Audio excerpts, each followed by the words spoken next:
Praise ye God.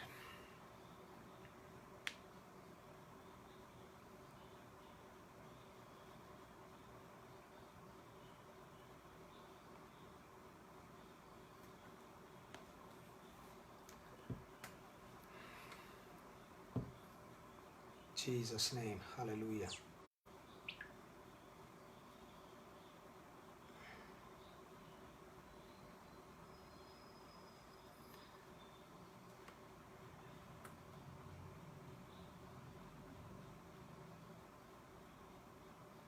Hi dear friends, കർത്താവിൻ്റെ നാമത്തിൽ നിങ്ങളെ വന്ദനം ചൊല്ലുന്നു. നമ്മൾ ദൈവരാജ്യത്തിൻ്റെ 7 മൗണ്ടൻസ് ഓഫ് ഇൻഫ്ലുവൻസ് എന്ന ചിന്തയാണ് പങ്കുവെച്ചുകൊണ്ടിരിക്കുന്നത്.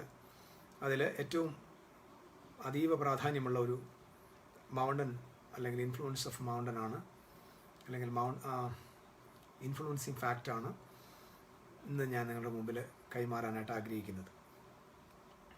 നമ്മൾ ആരംഭം മുതൽ പല കാര്യങ്ങൾ പഠിച്ചു. ഒന്ന്, ദൈവരാജ്യം ഡോമിനേറ്റ് ചെയ്യേണ്ട ഏറ്റവും പ്രധാനപ്പെട്ട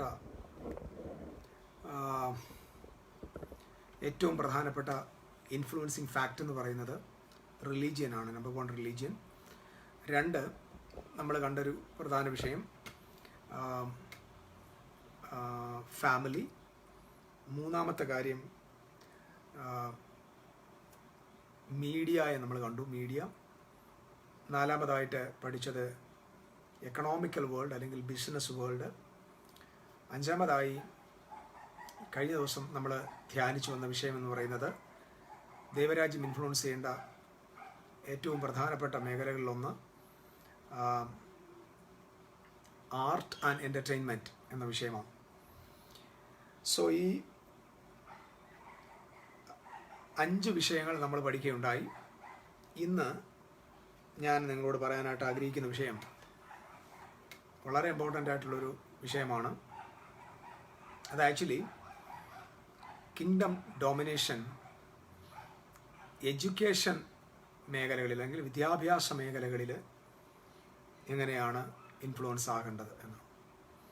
ഇത് കുഞ്ഞുങ്ങളും മറ്റും വിദ്യാഭ്യാസം ചെയ്യുന്ന ആളുകൾ നിർബന്ധമായിട്ടും കേൾക്കേണ്ടതായ ചില പ്രധാനപ്പെട്ട സീക്രട്ടുകളാണ് ഞാനിന്ന് ശാന്തമായിട്ട് പറയാൻ പോകുന്നത്. ഞാനിതിങ്ങനെ പ്രിപ്പയർ ചെയ്യുമ്പോൾ ഇതിൻ്റെ വിശാലത ഞാൻ മനസ്സിലാക്കി. വിശാലത എന്ന് പറഞ്ഞാൽ മാസങ്ങളും നാളുകളെടുത്ത് പഠിപ്പിച്ച് കൊണ്ടുവരേണ്ടതായ ഒരു വളരെ പ്രാധാന്യം അർഹിക്കുന്ന ഒരു വിഷയമാണ് എഡ്യൂക്കേഷൻ എന്ന് പറയുന്നത്. ഇത് വളരെ ഇമ്പോർട്ടൻ്റ് ആണ്. ഇത് ആരെങ്കിലും കുഞ്ഞുങ്ങൾ, ഇപ്പോൾ എൻ്റെ കേൾവിക്കാരുടെ കൂട്ടത്തിൽ കുഞ്ഞുങ്ങൾ നിങ്ങളുടെ വീട്ടിലുണ്ടെങ്കിൽ നിർബന്ധമായിട്ടും അവരെ ഞാൻ ഈ പറയുന്ന കാര്യങ്ങൾ കേൾപ്പിക്കണം. നമുക്കറിയാം, കർത്താവിൻ്റെ രാജ്യം ഇൻഫ്ലുവൻസ് ചെയ്യേണ്ട, കർത്താവിൻ്റെ രാജ്യം ഡോമിനേറ്റ് ചെയ്യേണ്ട ഏറ്റവും പ്രധാനമുള്ള ഒരു കാര്യം എഡ്യൂക്കേഷണൽ സിസ്റ്റമാണ്, വിദ്യാഭ്യാസ മേഖല. നമുക്കറിയാം, കർത്താവും അപ്പോസ്തലന്മാരും ആദിമസഭയും എത്രത്തോളമായിരുന്നു ജ്ഞാനത്തിന് പ്രാധാന്യം കൊടുത്തത്, അല്ലെങ്കിൽ അണ്ടർസ്റ്റാൻഡിങ്ങിന് പ്രാധാന്യം കൊടുത്തത് എന്ന് നമുക്കറിയാം.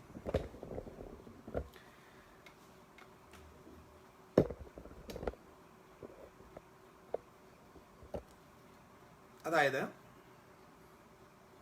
വിദ്യാഭ്യാസ മേഖല എന്ന് പറയുന്നത്, എഡ്യൂക്കേഷണൽ മേഖല എന്ന് പറയുന്നത് നമുക്ക് ഇന്ന് കയറിപ്പറ്റാൻ പറ്റാത്ത നിലയിലുള്ള വലിയ ഹൈ പീക്ക് മൗണ്ടൻസാണ്. അത് ഓരോ ദിവസവും ഇങ്ങനെ ഡെവലപ്പ് ചെയ്തുകൊണ്ടിരിക്കുക. എല്ലാ ദിവസവും ഈ മൗണ്ടൻസിൻ്റെ ഹൈറ്റ്സ് കൂടുന്നുണ്ട്. യെശയ്യാവിൻ്റെ പ്രവചനത്തിൽ നമ്മൾ കാണുന്നത് എല്ലാ പർവ്വതങ്ങളിലും മീതെ നമ്മുടെ ദൈവത്തിൻ്റെ പർവ്വതമായ സിയോൻ. അപ്പോൾ ഈ സകലവിധമായ ഇൻഫ്ലുവൻസിങ് മൗണ്ടൻസിൻ്റെ മുകളിൽ കർത്താവിൻ്റെ രാജ്യം വരും എന്നതാണ് നമ്മുടെ വലിയ പ്രതീക്ഷ. കാരണം അവൻ്റെ രാജ്യത്വത്തിന് അവസാനമില്ല. അവൻ്റെ രാജ്യത്വം നിത്യരാജ്യത്വമാണ്. ഞാൻ ഇന്ന് പറയാൻ പോകുന്ന വിഷയം സ്റ്റുഡൻസിനോടും യങ്ങർ ജനറേഷനോടുമാണ്. മാതാപിതാക്കളാണ് ഇത് ശ്രദ്ധിക്കുന്നതെങ്കിൽ നിർബന്ധമായിട്ടും നിങ്ങളുടെ തലമുറയ്ക്ക് ഈ കാര്യം നിങ്ങൾ കൈമാറുക. കാരണം എഡ്യൂക്കേഷൻ എന്ന് പറയുന്ന വിഷയം, നമ്മുടെ പറഞ്ഞല്ലോ മതത്തിന് ഇതൊന്നും വിഷയമല്ല. റിലീജിയനെ സംബന്ധിച്ചിടത്തോളം വിദ്യാഭ്യാസം ഒരു മതത്തെ സംബന്ധിച്ചിടത്തോളം വിദ്യാഭ്യാസം എന്ന് പറയുന്നത് ഒരു എക്കണോമിക്കൽ മാറ്ററാണ്, അല്ലെങ്കിൽ ഒരു കൊമേഴ്ഷ്യൽ മാറ്ററാണ്. നമ്മൾ ഇവിടെ കാണുന്ന ലോകത്തിലെ എല്ലാ മതങ്ങളിലും വലിയ വലിയ എഡ്യൂക്കേഷണൽ ഇൻസ്റ്റിറ്റ്യൂഷൻസ് ഉണ്ട്. അത് വാസ്തവത്തിൽ ഒരു ബിസിനസ്സാണ്, കൃത്യമായ ബിസിനസ്സാണ്. അതിൻ്റെ മോട്ടിവേഷൻ എന്ന് പറയുന്നത് ഒരിക്കലും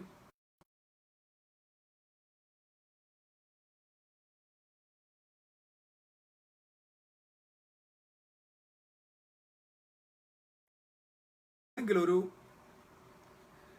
higher standard of God kind of life ലോകത്തിന് കൊടുക്കുന്ന ഒരു മൊറാലിറ്റിയെ, ദൈവികമായ മൊറാലിറ്റിയുടെ അകത്ത് ജനത്തെ ട്രെയിൻ ചെയ്യുന്ന ഒരു സംവിധാനമല്ല ഇവിടുത്തെ മതങ്ങളിൽ നമ്മൾ കാണുന്ന എഡ്യൂക്കേഷണൽ ഇൻസ്റ്റിറ്റ്യൂഷൻസ്. എല്ലാ മതങ്ങൾക്കും അതുണ്ട്. അപ്പോൾ നമ്മൾ തെറ്റിദ്ധരിക്കാൻ ചാൻസ് ഉണ്ട്. സോ അതുകൊണ്ട്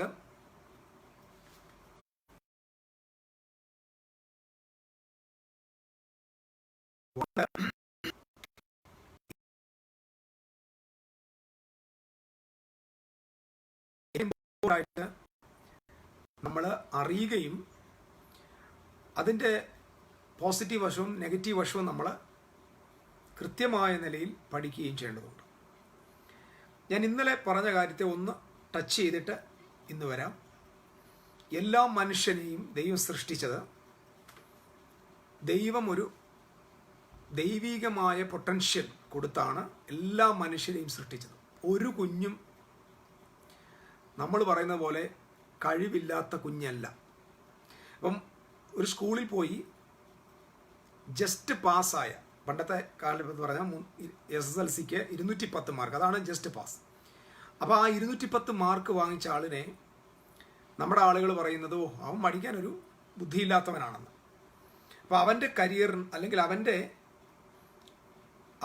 അവൻ്റെ ജീവിതത്തെ മൊത്തം നമ്മൾ വിലയിടുന്നത് അവൻ വാങ്ങിച്ച മാർക്കിൻ്റെ ബേസിലാണ്. അപ്പോൾ ഒരിക്കലും ദൈവം ഒരു മനുഷ്യനെ കഴിവ് കുറഞ്ഞവനായിട്ട് സൃഷ്ടിക്കുന്നില്ല. കാരണം അങ്ങനെ ഒരു വേർതിരിവിൻ്റെ ദൈവമല്ല നമ്മുടെ ദൈവം. നമ്മുടെ ദൈവത്തിന് പാർഷ്യാലിറ്റി ഇല്ല. സോ എഡ്യൂക്കേഷൻ എന്ന് പറയുന്നത് വളരെ വളരെ പ്രാധാന്യമർഹിക്കുന്ന കാര്യമാണ്. അത് ദൈവരാജ്യ സംബന്ധമായിട്ട് എങ്ങനെ ആയിരിക്കും എന്ന് നമ്മൾ ശാന്തമായിട്ട് ധ്യാനിച്ചു വരിക. സോ ഞാൻ നേരത്തെ പറഞ്ഞു, നമുക്ക് കരിയേഴ്സ് ഉണ്ട്. ഓരോരുത്തർക്കും ഓരോ കരിയറുണ്ട്. ഒരാൾ മാത്തമാറ്റിക്സ് പഠിക്കാൻ കഴിവുള്ള ആളാണ്. അദ്ദേഹം നേരെ പോയി മാത്സ് ഗ്രൂപ്പ് എടുത്ത് +2 എൻട്രൻസോ എഴുതിയോ അല്ലാതെയോ എൻജിനീയറിംഗ് പോസ്റ്റിൽ വന്നു അദ്ദേഹം ഒരു എൻജിനീയറായിട്ട് മാറി. സയൻസ് പഠിക്കാൻ ആഗ്രഹമുള്ള ആളുകൾ ബയോളജി പഠിച്ച് കെമിസ്ട്രി പഠിച്ച് അതിലൂടെ അവരൊരു മെഡിക്കൽ ഡോക്ടറായിട്ടോ മറ്റ് അങ്ങനെ ആ നിലയിൽ സയൻസ് ഗ്രൂപ്പിൽ പോവുകയാണ്. ഇതവരുടെ കരിയറാണ്. അതുപോലെ തന്നെ ബിസിനസ് അഡ്മിനിസ്ട്രേഷൻ പഠിക്കുന്ന ആളുകളുണ്ട്. അവർക്ക് കൊമേഴ്സ് പഠിച്ച് BCom പഠിച്ച് അല്ലെങ്കിൽ MBA പഠിച്ച് BBA പഠിച്ച് അങ്ങനെ കരിയർ ഡെവലപ്മെൻറ്റ് നടക്കുന്നുണ്ട്. ഞാൻ ഒരു വാക്ക് പറയാൻ പോകുന്നത് നിങ്ങൾ ശ്രദ്ധിക്കണം. നമ്മൾ പഠിക്കുന്ന നമ്മുടെ കരിയറിന് വേണ്ടി നമ്മൾ പഠിക്കുന്ന നമ്മുടെ വിദ്യാഭ്യാസം അതിന് വലിയ പ്രാധാന്യമുണ്ട്. എങ്കിലും ആ ഒരു കാര്യം നമ്മുടെ ദൈവം നമുക്ക് ഇൻബോണായിട്ട് തന്നിരിക്കുന്ന നമ്മുടെ പൊട്ടൻഷ്യാലിറ്റിയെ, ആ ഒരു ഉറവയെ എവിടെയൊക്കെയോ മണ്ണിട്ട് മൂടുന്നുണ്ട് എന്നത് യാഥാർത്ഥ്യമാണ്. ഒന്നുകൂടെ പറഞ്ഞാൽ, നമ്മളൊരു കരിയറിന് വേണ്ടി ഫോക്കസ് ചെയ്യുമ്പോൾ നമ്മൾ നെഗ്ലക്റ്റ് ചെയ്യുന്ന ഒരു കാര്യം ദൈവം നമുക്ക് നൽകിയ ഗിഫ്റ്റാണ്. ഇത് വളരെ ഗിഫ്റ്റ് എന്ന് പറയുന്നത് ദാനമാണ്. അർഹത നോക്കാതെ മനുഷ്യന് ദൈവം കൊടുക്കുന്നതാണ്. എല്ലാ മനുഷ്യർക്കും മറ്റൊരാളിൽ നിന്ന് വ്യത്യസ്തമായ ഒരു പൊട്ടൻഷ്യാലിറ്റി ഉണ്ട്. ആ പൊട്ടൻഷ്യൽ, ഇപ്പോൾ ഒരാൾ കൊലപാതകനാണ്, നമ്മൾ ശ്രദ്ധിച്ചിട്ടുണ്ടോ? ഒരു കൊല ചെയ്തു, ഞാനത് കഴിഞ്ഞ ദിവസം പറഞ്ഞു, ഒരാൾ കൊല ചെയ്യുക, അത് അദ്ദേഹം എന്തോ ഒരു ക്രൂരനോ ഒരു നികൃഷ്ട ബുദ്ധിയോ ഒരു ദുഷ്ടനോ ഒന്നൊക്കെ നമ്മൾ വിചാരിക്കും. അല്ല, വാസ്തവത്തിൽ നമ്മളതിനെ ഒന്ന് അനലൈസ് ചെയ്ത് പഠിച്ചാൽ ആ കൊലപാതകത്തിൻ്റെ കാരണം ഈ ആള് ഉദ്ദേശിച്ച, അല്ലെങ്കിൽ ഇദ്ദേഹത്തിൻ്റെ, ഞാൻ പറഞ്ഞത് ഈ വാടക കൊലാളിയുടെ കാര്യമല്ല, പ്രകോപിതനായിട്ട് ഒരാൾ മർഡർ ചെയ്യുമ്പോൾ ആ ആളിനെ നമ്മൾ പഠിക്കുമ്പോൾ ഈ ആള് അദ്ദേഹത്തിനൊരു പൊട്ടൻഷ്യാലിറ്റി ഉണ്ട്. ആ ഒരു അൺലീഷ്ഡ് ആയിട്ടുള്ള, റിലീസ്ഡ് ആകാത്ത ഒരു പൊട്ടൻഷ്യൽ, അത് വെളിപ്പെടുത്താനുള്ള ശ്രമമാണ്. അതെവിടെയൊക്കെയോ തനിക്ക് വെളിപ്പെടുത്താൻ പറ്റാതെ വരിക, അല്ലെങ്കിൽ ഒരു റൈറ്റ് വേയിൽ അതിനെ കൊണ്ടുവരാൻ പറ്റാതെ വരുന്ന സാഹചര്യത്തിൽ അവനിൽ ഉണ്ടാകുന്ന പ്രൊവോക്കേഷനാണ് ഒരാളെ ഒരു മദ്യപാനത്തിൻ്റെ പടുകുഴിയിലേക്കും മയക്കുമരുന്നിൻ്റെ പടുകുഴിയിലേക്കും തിന്മയിലേക്കും, അല്ലെങ്കിൽ പറഞ്ഞാൽ മറ്റൊരാളെ കൊല്ലാൻ പോലും തോന്നുന്ന നിലയിലേക്ക് ആളിനെ, അദ്ദേഹത്തിൻ്റെ കഴിവിനെ തിരിച്ചുവിടുക. അപ്പം നമ്മൾ ഒരു തെറ്റൊരാൾ ചെയ്യുമ്പോൾ അയാൾ ആ ഒരു സഫിഷ്യൻസ് ആയിട്ട് ദൈവം കൊടുത്തിരിക്കുന്ന ഒരു കഴിവ്, ഒരു എഫിഷ്യൻസി തെറ്റായ വഴിക്ക് വേണ്ടി തിരിച്ചുവിടുകയാണ്. ഇപ്പം സംബഡി എന്തോ പറയുന്നത്, ഒരാൾക്ക് അഡൾട്ടറി ചെയ്യുകയാണ്. അഡൾട്ടറി ചെയ്യുമ്പോൾ നമ്മൾ വിചാരിക്കും ആൾ വലിയൊരു സിന്നറാണ്. ഈ അഡൾട്ടറി എന്ന് പറയുമ്പോൾ അദ്ദേഹത്തിന് കൊടുത്തൊരു പൊട്ടൻഷ്യലാണ്, അത് റൈറ്റ് വേയിൽ യൂസ് ചെയ്യാനായിട്ട് പറ്റുന്നില്ല. പറ്റാതെ എന്ത് ചെയ്യുക? റോങ് വേയിലേക്ക് അത് തിരിച്ചുവിടുക. അപ്പം സന്തോഷം എന്ന് പറയുന്നത് എല്ലാവർക്കും ഉള്ളതാണ്. അത് നമുക്ക് സന്തോഷത്തെ റൈറ്റ് വേയിൽ ഉപയോഗിക്കാനോ അനുഭവിക്കാനോട് പറ്റുന്നില്ല. മറിച്ച് എന്ത് ചെയ്യാണ്? ആ സന്തോഷത്തെ നമ്മൾ മറ്റ് തെറ്റായ വഴികളിൽ ഉപയോഗിക്കുകയാണ്. കാരണം ഇതെല്ലാവർക്കും ദൈവം കൊടുക്കുന്ന ഒരു പൊട്ടൻഷ്യൽ, എല്ലാവരും പൊട്ടൻഷ്യൽ. ഞാൻ എൻ്റെ ഇപ്പോഴുള്ള ഒരു പ്രധാന അജണ്ട, എൻ്റെ ഹൃദയത്തിൽ ദൈവം തന്നൊരു അജണ്ട, സകല മനുഷ്യരെയും, വചനത്തിലൊരു വാക്യമുണ്ട്, അത് കൃത്യമാണ്, ക്രിസ്തുവിൽ തികഞ്ഞവരായി മാറ്റുക. അപ്പോൾ ക്രിസ്തുവിൽ ഒരാളെ പെർഫെക്റ്റ് ആക്കുക. ആ തികഞ്ഞവൻ എന്ന വാക്കിൻ്റെ അർത്ഥം ഫുള്ളി ഫർണിഷ്ഡ് എന്നാണ്. അതായത് ആ ആളിനെ ഒരു കുറവുമില്ലാത്ത, എല്ലാ നിറവുമുള്ള, ഫുള്ളി ഫർണിഷ്ഡ് ആക്കി, അല്ലെങ്കിൽ യാതൊരു വിധത്തിലെ പോരായ്മകളും ഇല്ലാത്ത ഒരാളായിട്ട് വളർത്തിയെടുക്കുക എന്നതാണ് ഒരു ക്രിസ്തീയ ശുശ്രൂഷകന്റെ ദൗത്യം. സോ ഞാനിത് ശാന്തമായിട്ട് നിങ്ങളുടെ മുമ്പിൽ ഇത് പങ്കുവെക്കുന്നു എന്നേ ഉള്ളൂ. ഇനി എന്താണ് എഡ്യൂക്കേഷൻ? ഞാൻ അതാദ്യം പറഞ്ഞിട്ട് കുറച്ച് കാര്യത്തിലേക്ക് പോകാം. നമ്മൾ 7 മൗണ്ടൻസ് പഠിക്കുന്നു. ആ 7 മൗണ്ടൻസിനെ നമ്മൾ എടുത്തത് ആവർത്തന പുസ്തകം 7-ാം അധ്യായത്തിൻ്റെ 1-ാമത്തെ വാക്യത്തിലെ 7 ജാതികൾ, നിന്നേക്കാൾ ശക്തിയും ബലവുമുള്ള 7 ജാതികളുടെ അടുക്കിലേക്ക് ഞാൻ നിന്നെ അയക്കുന്നു എന്ന് പറഞ്ഞ് ഇസ്രായേലിനെ അയക്കുന്ന ദൈവത്തെ കാണാൻ പറ്റും. അതിലെ അമോരിയറ്റ്സ് എന്ന് പറയുന്ന ഒരു ഗ്രൂപ്പ്, അമോര്യർ. ഈ അമോര്യരാണ് എഡ്യൂക്കേഷണൽ സിസ്റ്റത്തിൻ്റെ തലപ്പത്ത് നിൽക്കുന്ന ജാതി. അതാണ് ഇച്ചിരി പ്രൗഡഡ് ആയിട്ടുള്ള, ഇച്ചിരി ഹൈറ്റിൽ നിൽക്കുന്ന ജാതിയാണ് Amorites. So Amorites represents the educational system. ഇനി നമ്മൾ ചെറിയ ഒരു കാര്യം ഞാൻ മനസ്സിലാക്കിക്കാൻ ശ്രമിക്കാം. അതായത് നമ്മളൊരു വിദ്യാഭ്യാസ സ്ഥാപനത്തിൽ നമ്മുടെ കുഞ്ഞുങ്ങളെല്ലാവരും പഠിക്കുന്നുണ്ട്. ആ പഠിക്കുമ്പോൾ അവർ മാർക്ക് വാങ്ങുന്നുണ്ട്. നമ്മൾ ഇന്നത്തെ സിസ്റ്റം നോക്കിയാൽ ഗ്രേഡ് സിസ്റ്റം, റാങ്കിങ് സിസ്റ്റം, ഇങ്ങനെയുള്ള സിസ്റ്റത്തിലാണ് നമ്മുടെ ആളുകൾ പോകുന്നത്. അപ്പോൾ ഒരു എക്സാമിൻ്റെ റിസൾട്ട് വരുമ്പോൾ പറയുന്ന എനിക്ക് 8ാമത്തെ റാങ്ക്, എനിക്ക് 4ാമത്തെ റാങ്ക്, എനിക്ക് 3ാമത്തെ റാങ്ക് എന്നൊക്കെ നമ്മൾ പറയാറുണ്ട്. എന്നാൽ വാസ്തവത്തിൽ അങ്ങനെ ഒരു റാങ്ക് ഉണ്ടോ ആളിന്? ആ ആള് ആ പഠിച്ച കാര്യത്തിൽ, അല്ലെങ്കിൽ അവർ പഠിക്കുന്ന ആ സിസ്റ്റത്തിൽ അത്രയ്ക്കും ഉദ്ദേശിക്കുന്ന റാങ്ക് വന്നു? സത്യത്തിൽ തന്നേക്കാൾ കഴിവ് കുറഞ്ഞ, തന്നേക്കാൾ പഠിക്കാൻ കഴിയാത്ത കുറേ ആളുകൾ ആ ഒരു ഇൻസ്റ്റിറ്റ്യൂഷൻ ഉള്ളതുകൊണ്ട് ഇച്ചിരി പഠിക്കാൻ കഴിയുന്ന ഒരാൾ ഒന്ന് മുകളിൽ വന്നേ ഉള്ളൂ. അപ്പം റാങ്ക് സിസ്റ്റത്തിൽ ആ ആൾ വലിയ ആളെന്നല്ല, തെറ്റിദ്ധരിക്കരുത്. അപ്പം 540 മാർക്കായിരുന്നു പണ്ട് SSLCക്ക് വായിക്കുക. 536 മാർക്കൊക്കെ വാങ്ങിച്ച് ഫസ്റ്റ് റാങ്ക് എടുക്കുമായിരുന്നു. ഒരു 5-10 മാർക്കൊക്കെ അങ്ങോട്ട് കുറയുമ്പോഴത്തേന് റാങ്ക് ഒരുപാട് താഴെ പോവുകയാണ്. അപ്പം മാർക്കാണോ ഒരാൾ വാങ്ങിക്കുന്ന മാർക്കാണോ അയാൾ എഡ്യൂക്കേഷണലി ഹയർ ആണെന്നുള്ളതിൻ്റെ തെളിവ്? നിങ്ങൾ ചരിത്രം പഠിച്ചാൽ, ശാസ്ത്ര ചരിത്രം, അതായത് ഹിസ്റ്ററി ഓഫ് ദ സയൻറ്റിസ്റ്റ് പഠിച്ചാൽ, ഇതിപ്പം സ്കൂളിൽ പഠിക്കുന്ന പിള്ളേർക്ക് ഇത് കേൾക്കുമ്പോൾ സന്തോഷം തോന്നാൻ വേണ്ടിയല്ല, നിങ്ങൾ പഠിക്കാതിരിക്കുകയും ചെയ്യരുത്, നെഗറ്റീവായിട്ട് എടുക്കുകയും ചെയ്യരുത്. നമ്മൾ കണ്ടിട്ടുള്ള ലോകത്തിലെ ഏറ്റവും വലിയ സയൻറ്റിസ്റ്റുമാരും വലിയ വലിയ ബിസിനസ് സ്ഥാപനത്തിൻ്റെ ആളുകളെല്ലാവരും അവരുടെ എഡ്യൂക്കേഷണൽ മേഖലകളിൽ അവർ വലിയ റാങ്ക് ഹോൾഡേഴ്സ് അല്ലായിരുന്നു. പലരും സ്കൂൾ ജീവിതം പഠനമൊക്കെ വഴിയിൽ വെച്ച് നിർത്തിയിട്ട് പോയവരാണ്. പലരും സ്കൂളിൽ നിന്നൊക്കെ ഇറക്കി വിട്ട ആളുകളാണ്. ചിലരൊക്കെ അവർ പഠിപ്പിച്ച സ്കൂളിലെ ടീച്ചേഴ്സിന് വലിയ തലവേദനയായിരുന്നു. അപ്പം സ്കൂൾ വിദ്യാഭ്യാസം പോലും പൂർത്തിയാകാത്ത ആളുകളാണ് ഇന്ന് വേൾഡിനെ ഭരിക്കുന്ന ബിസിനസ് സാമ്രാട്ടുകൾ.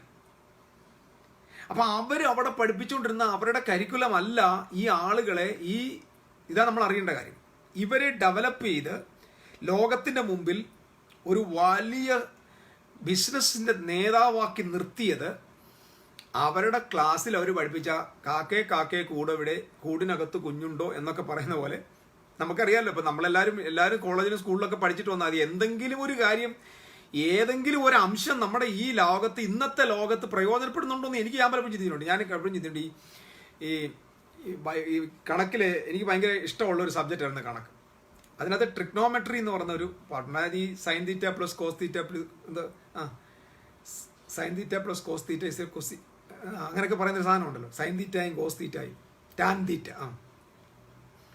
അപ്പം നമ്മളിത് പഠിച്ചിട്ടുണ്ട്. നിങ്ങൾ ആർക്കെങ്കിലും ഇപ്പം ഈ സൈൻ തീറ്റയും കോസ് തീറ്റയും ടാൻ തീറ്റയൊക്കെ പഠിച്ചിട്ട് ഏതെങ്കിലും ഒരു കാര്യത്തിന് അറ്റ്ലീസ്റ്റ് ഏതെങ്കിലും ജീവിതത്തിൻ്റെ യാത്ര ഇങ്ങനൊരു സൂത്രത്തെ കണ്ടുമുട്ടിയിട്ടുണ്ടോ?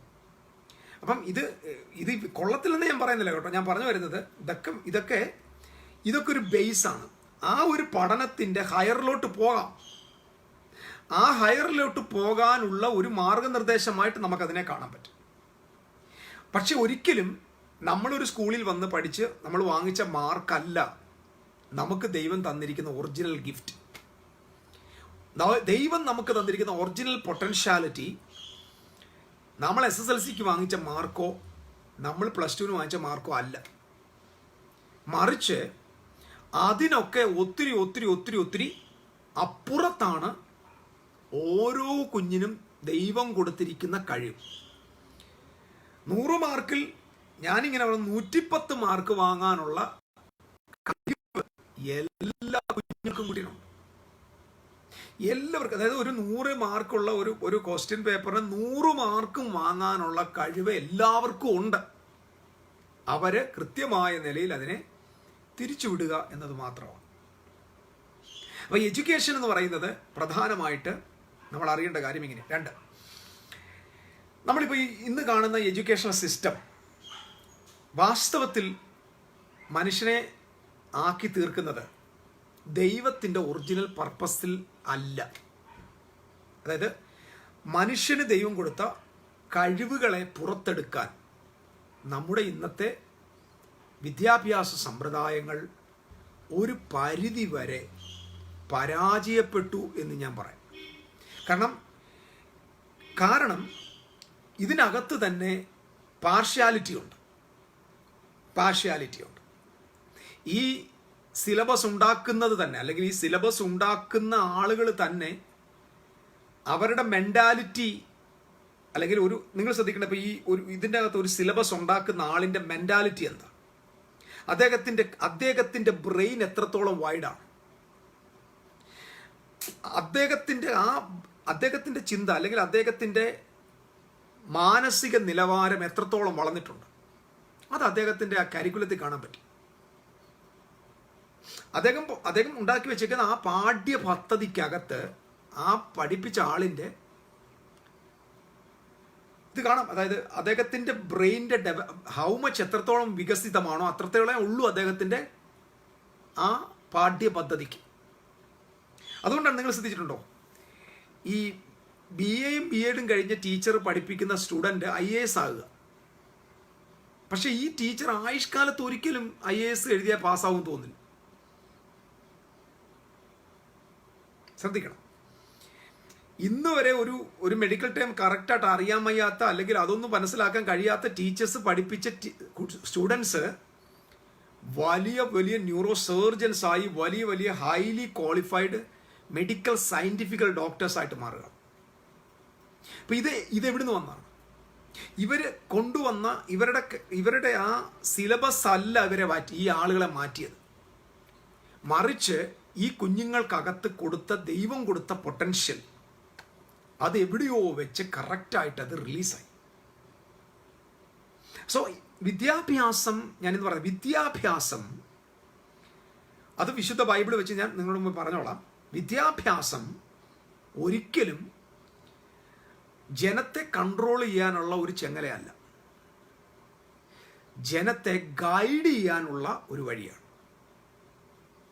അതുകൊണ്ടാണ് നമ്മൾ ബൈബിൾ പറയുന്നത്, ബാലൻ നടക്കേണ്ടുന്ന വഴിയിൽ അവനെ അഭ്യസിപ്പിക്കാം. നടക്കേണ്ട വഴിയുണ്ട്, ആ നടക്കേണ്ട വഴിയിലൂടെ അവനെ ആ നടക്കാനുള്ള അഭ്യാസനമാണ് വിദ്യാഭ്യാസം എന്ന് പറയുന്നത്. അപ്പം നടക്കാനുള്ള, അതായത് അവന് പോകാനൊരു പാത്തുണ്ട്. ആ പാത്ത് ഒരിക്കലും ഒരു വിദ്യാഭ്യാസ സ്ഥാപനത്തിനും ഭൂമിയിൽ ഉണ്ടാക്കാൻ പറ്റില്ല. അതുകൊണ്ട് ഞാൻ ഇന്ന് കുഞ്ഞുങ്ങളോട് പറയുന്നത്, നിങ്ങൾ പഠിക്കുന്ന വിദ്യാഭ്യാസം, നിങ്ങൾ അഭ്യസിക്കുന്ന വിദ്യ നിങ്ങളെ നിങ്ങളുടെ മുമ്പിൽ ദൈവം ഒരുക്കിയ ബ്ലൂ പ്രിന്റിൽ നടത്താൻ പറ്റുന്ന നിലയിൽ നിങ്ങളെ പ്രാപ്തരാക്കുന്നുണ്ടോ, അല്ലെങ്കിൽ ആ വിദ്യാഭ്യാസം നിങ്ങളെ ദൈവത്തിൽ കേന്ദ്രീകൃതമാക്കാൻ, ഗോഡ് സെന്റേഡ് ആക്കാനായിട്ട് പറ്റുന്നുണ്ടോ? ഇത് നമ്മൾ നിർബന്ധമായിട്ടും അറിഞ്ഞിരിക്കണം.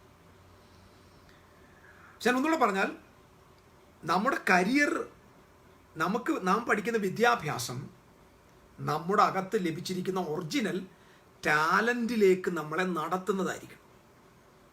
പക്ഷെ ഇന്ന് ബഹുഭൂരിപക്ഷം ആളുകളും പരാജയപ്പെട്ടു പോകുന്നതിൻ്റെ കാരണം, തോറ്റു പോകുന്നതിൻ്റെ കാരണം, ഇവർക്ക് ഈ വിദ്യാഭ്യാസം പറഞ്ഞില്ല, ചിലർക്ക് കണക്ക് ഒരു കാലത്തും തലേ കയറത്തില്ല.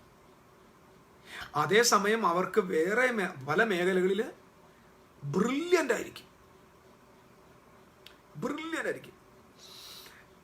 ചിലർക്ക് ഇപ്പോൾ ഹിന്ദി ഭാഷ ഇഷ്ടമല്ലായിരിക്കും, ഭാഷ അങ്ങോട്ട് അവർക്ക് ബുദ്ധി ഭയങ്കര ദേഷ്യമായിരിക്കും, അത് പഠിക്കാൻ തന്നെ തോന്നില്ല. പക്ഷെ അതേസമയം അവർ മറ്റേതെങ്കിലും ഒരു വിഷയത്തിൽ വലിയ വലിയ കഴിവുള്ളവരായിരിക്കും. അപ്പം നമ്മുടെ പ്രശ്നം എന്താ?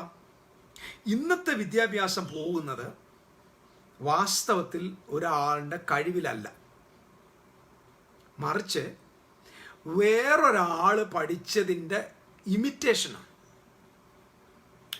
നമുക്ക് ഉദാഹരണം പറയാം. ഇപ്പം നമ്മൾ കുഞ്ഞൊരു മാർക്ക് വാങ്ങിച്ചു 100 മാർക്കിൽ 80 മാർക്കേ ഉള്ളെന്നിരിക്കട്ടെ. അന്നേരം അമ്മ ചോദിക്കുന്നതാണ്, ഇടി നിൻ്റെ കൂടെ പഠിച്ച മറ്റേ കൊച്ചിന് എത്ര മാർക്കുണ്ട്, നിങ്ങളുടെ ക്ലാസ്സിലുണ്ടായിരുന്ന അരുണിന് എത്ര മാർക്കുണ്ട്, അല്ലെങ്കിൽ ദിവ്യയ്ക്ക് എത്ര മാർക്കുണ്ട്, അല്ലെങ്കിൽ എന്തുവാ സ്നേഹയ്ക്ക് എത്ര മാർക്കുണ്ട്, അല്ലെങ്കിൽ നേഹയ്ക്ക് എത്ര മാർക്കുണ്ട്, അല്ലെങ്കിൽ ഒരു പയ്യനുണ്ടല്ലോ അവന്. അപ്പം നമ്മുടെ പ്രശ്നം എന്താ? ആ ക്ലാസ്സിൽ ഈ കൊച്ചിന് 80 മാർക്ക് കിട്ടി. അവർ തൃപ്തരാകുന്നത് ബാക്കിയുള്ള സ്റ്റുഡൻസിന് വലിയ മാർക്ക് കിട്ടിയില്ലെങ്കിൽ അമ്മയ്ക്കൊരു സമാധാനം. അപ്പം പറയാം, അത് ഞങ്ങളുടെ സ്കൂളിൽ പഠിക്കുന്ന ഏറ്റവും നല്ല കുഞ്ഞിന് 82 ഉള്ളൂ. അപ്പം അമ്മ ഹാപ്പിയായി, സന്തോഷമായി. അപ്പം മറ്റൊരാൾ, നമ്മൾ വാസ്തവത്തിൽ വിദ്യാഭ്യാസം ഇപ്പോൾ ഒരിക്കലും നമുക്ക് നൽകിയ ദൈവം തന്ന പൊട്ടൻഷ്യലിൻ്റെ കംപ്ലീറ്റ്നെസ് അല്ല, മറിച്ച് വിദ്യാഭ്യാസം ഒരു കോമ്പറ്റീഷൻ ഐറ്റമായിട്ട് മാറിയിരിക്കുക, അല്ലെങ്കിൽ ഒരു ഇമിറ്റേഷനായിട്ട് മാറിയിരിക്കുക, മത്സരമാണ്. ഇത് എഡ്യൂക്കേഷണൽ സിസ്റ്റം കൂപ്പുകുത്തുന്നതിൻ്റെ, തോറ്റുപോകുന്നതിൻ്റെ. ഇതുകൊണ്ടാണ് ഇന്ന് നമ്മുടെ സമൂഹത്തിനകത്ത് വലിയ ഉച്ചനീചത്വങ്ങളെ കാണാൻ പറ്റുന്നത്.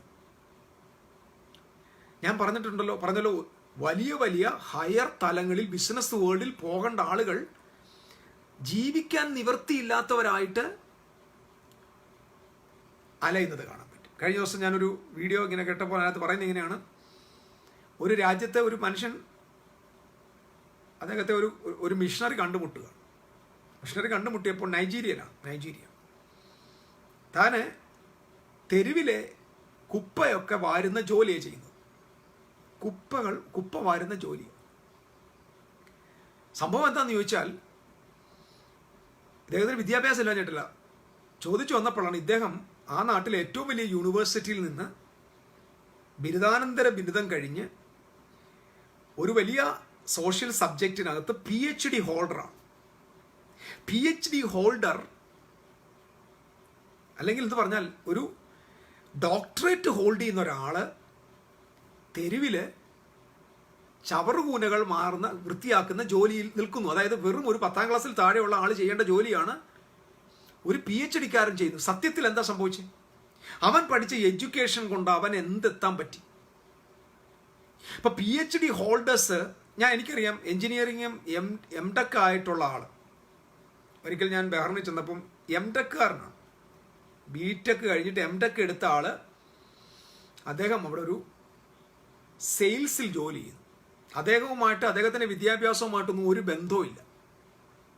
ഞാൻ അന്നേരം വിചാരിക്കുകയാണ്, ഈ ആളിനെ ഒരുപക്ഷെ ഇദ്ദേഹത്തെ BTech-ലേക്ക് വിട്ടത് വീട്ടുകാരായിരിക്കും വിട്ടത്. അപ്പൊ വീട്ടുകാർ പറഞ്ഞു വിട്ട് കാണും, നീ പോയി BTech വല്ലതാണ്ട് അപ്പുറത്തെ അയലോക്കത്തെ തോമസിന്റെ മോൻ BTech ആണ്, അവനത് പഠിച്ചതാണ്ട് ഇപ്പം യൂറോപ്പിൽ നിൽക്കുന്നത്, അതുകൊണ്ട് നീ കൂടെ അങ്ങോട്ട് പോകും, BTech-ന് പോകും. ഇങ്ങനെ കുഞ്ഞുങ്ങളെ തള്ളി വിടുകയാണ്. കേരളത്തിൽ ഇന്ന് ക്രിസ്തീയ ലോകത്ത് ഏറ്റവും കൂടുതൽ നേഴ്സുമാരുണ്ട്. ഇത് എവിടുന്ന് വന്നാൽ ഇത് കോമ്പറ്റീഷന്റെ ഏറ്റവും വലിയൊരു തെളിവാണ്. എല്ലാ വീടുകൾക്കകത്തും നേഴ്സുണ്ട്. എൻ്റെ വീട്ടിലും ഒരു നേഴ്സുണ്ട്. എങ്ങനെ വന്നതെന്ന് ഞാൻ പറയാം. ഒരു ട്രെൻഡാണ്.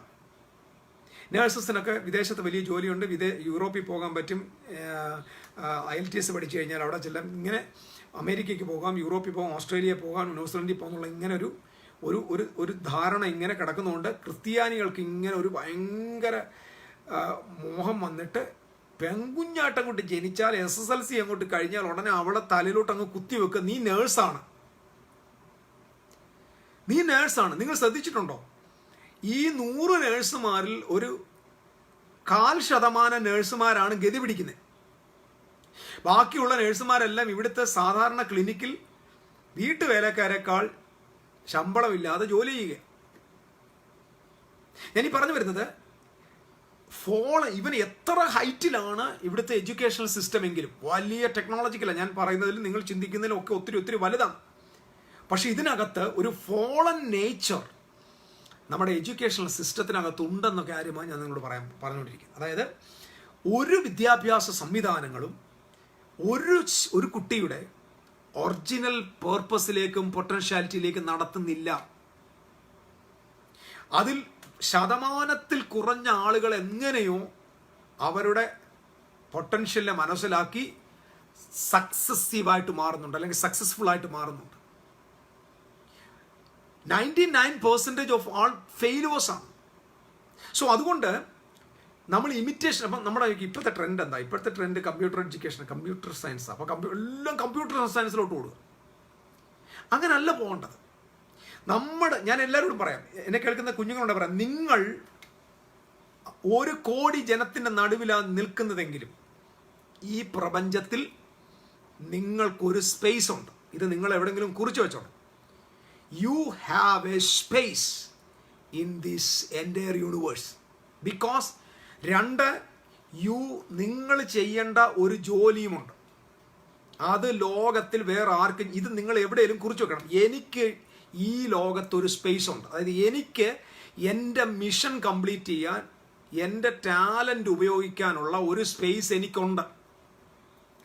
2, എൻ്റെ മിഷൻ പൂർത്തീകരിക്കാൻ ലോകത്തിൽ ആർക്കും പറ്റില്ല. അത് ഞാൻ മാത്രമേ ചെയ്യാൻ പറ്റൂ. അതായത് ദൈവം നിന്നെ ഏൽപ്പിച്ച ജോലി വേറെ ആരെ കൊണ്ടും ചെയ്യിക്കത്തില്ല. അത് നീ മാത്രമാണ് ചെയ്യേണ്ടത്. നീ വേറൊരാളെ കോപ്പി അടിക്കേണ്ട ആവശ്യമില്ല. ഞാനിത് പറഞ്ഞു വരുന്നത്, കോപ്പി അടിക്കേണ്ട, അയൽവക്കക്കാരനെ നീ കോപ്പി അടിക്കേണ്ട. നിന്റെ അകത്ത് ദൈവം തന്ന പൊട്ടൻഷ്യൽ നീ കണ്ടെത്താനായിരിക്കണം.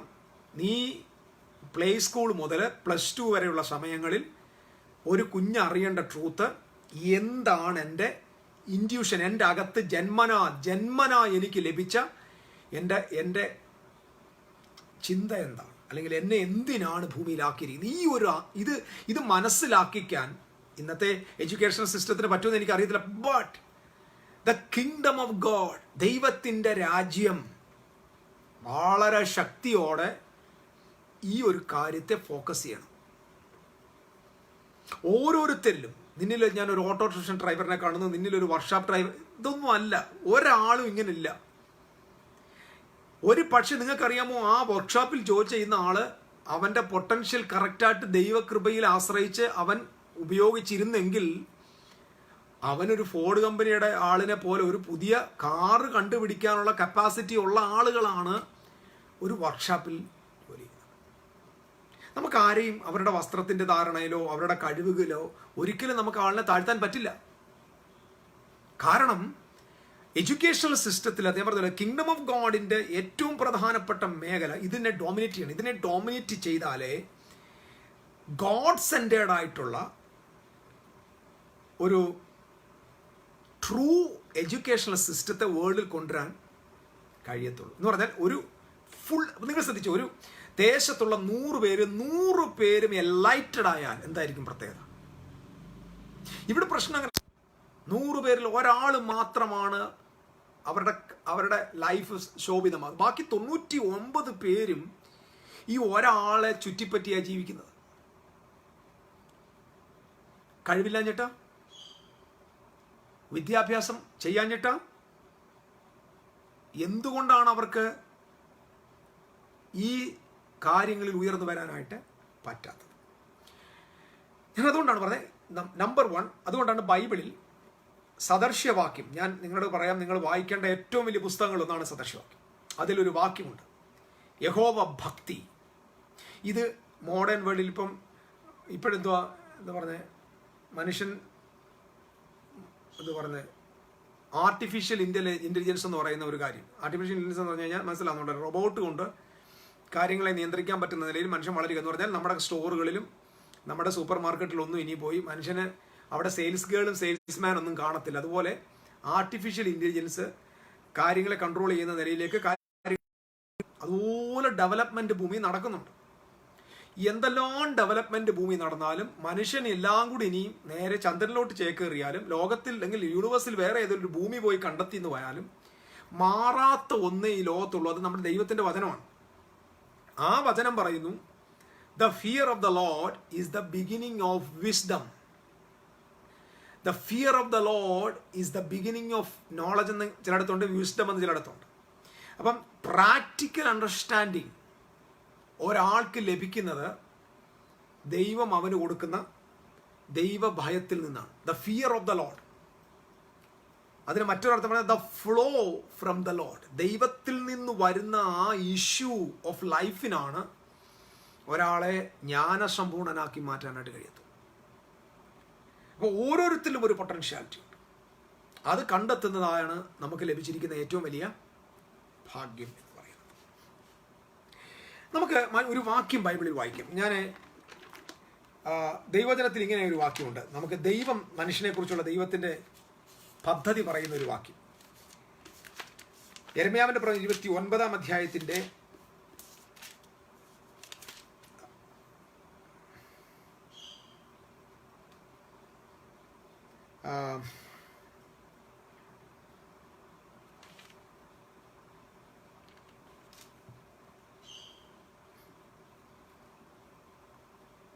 11-ാം വാക്യം, ജെറേമിയ ചാപ്റ്റർ 29 വേഴ്സ് 11.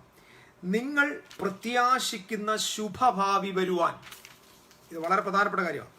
നിങ്ങൾ പ്രത്യാശിക്കുന്ന ശുഭഭാവി വരുവാൻ തക്കവണ്ണം ഞാൻ നിങ്ങളെക്കുറിച്ച് നിരൂപിക്കുന്ന നിരൂപണങ്ങൾ ഇന്നവ എന്ന് ഞാൻ അറിയുന്നു.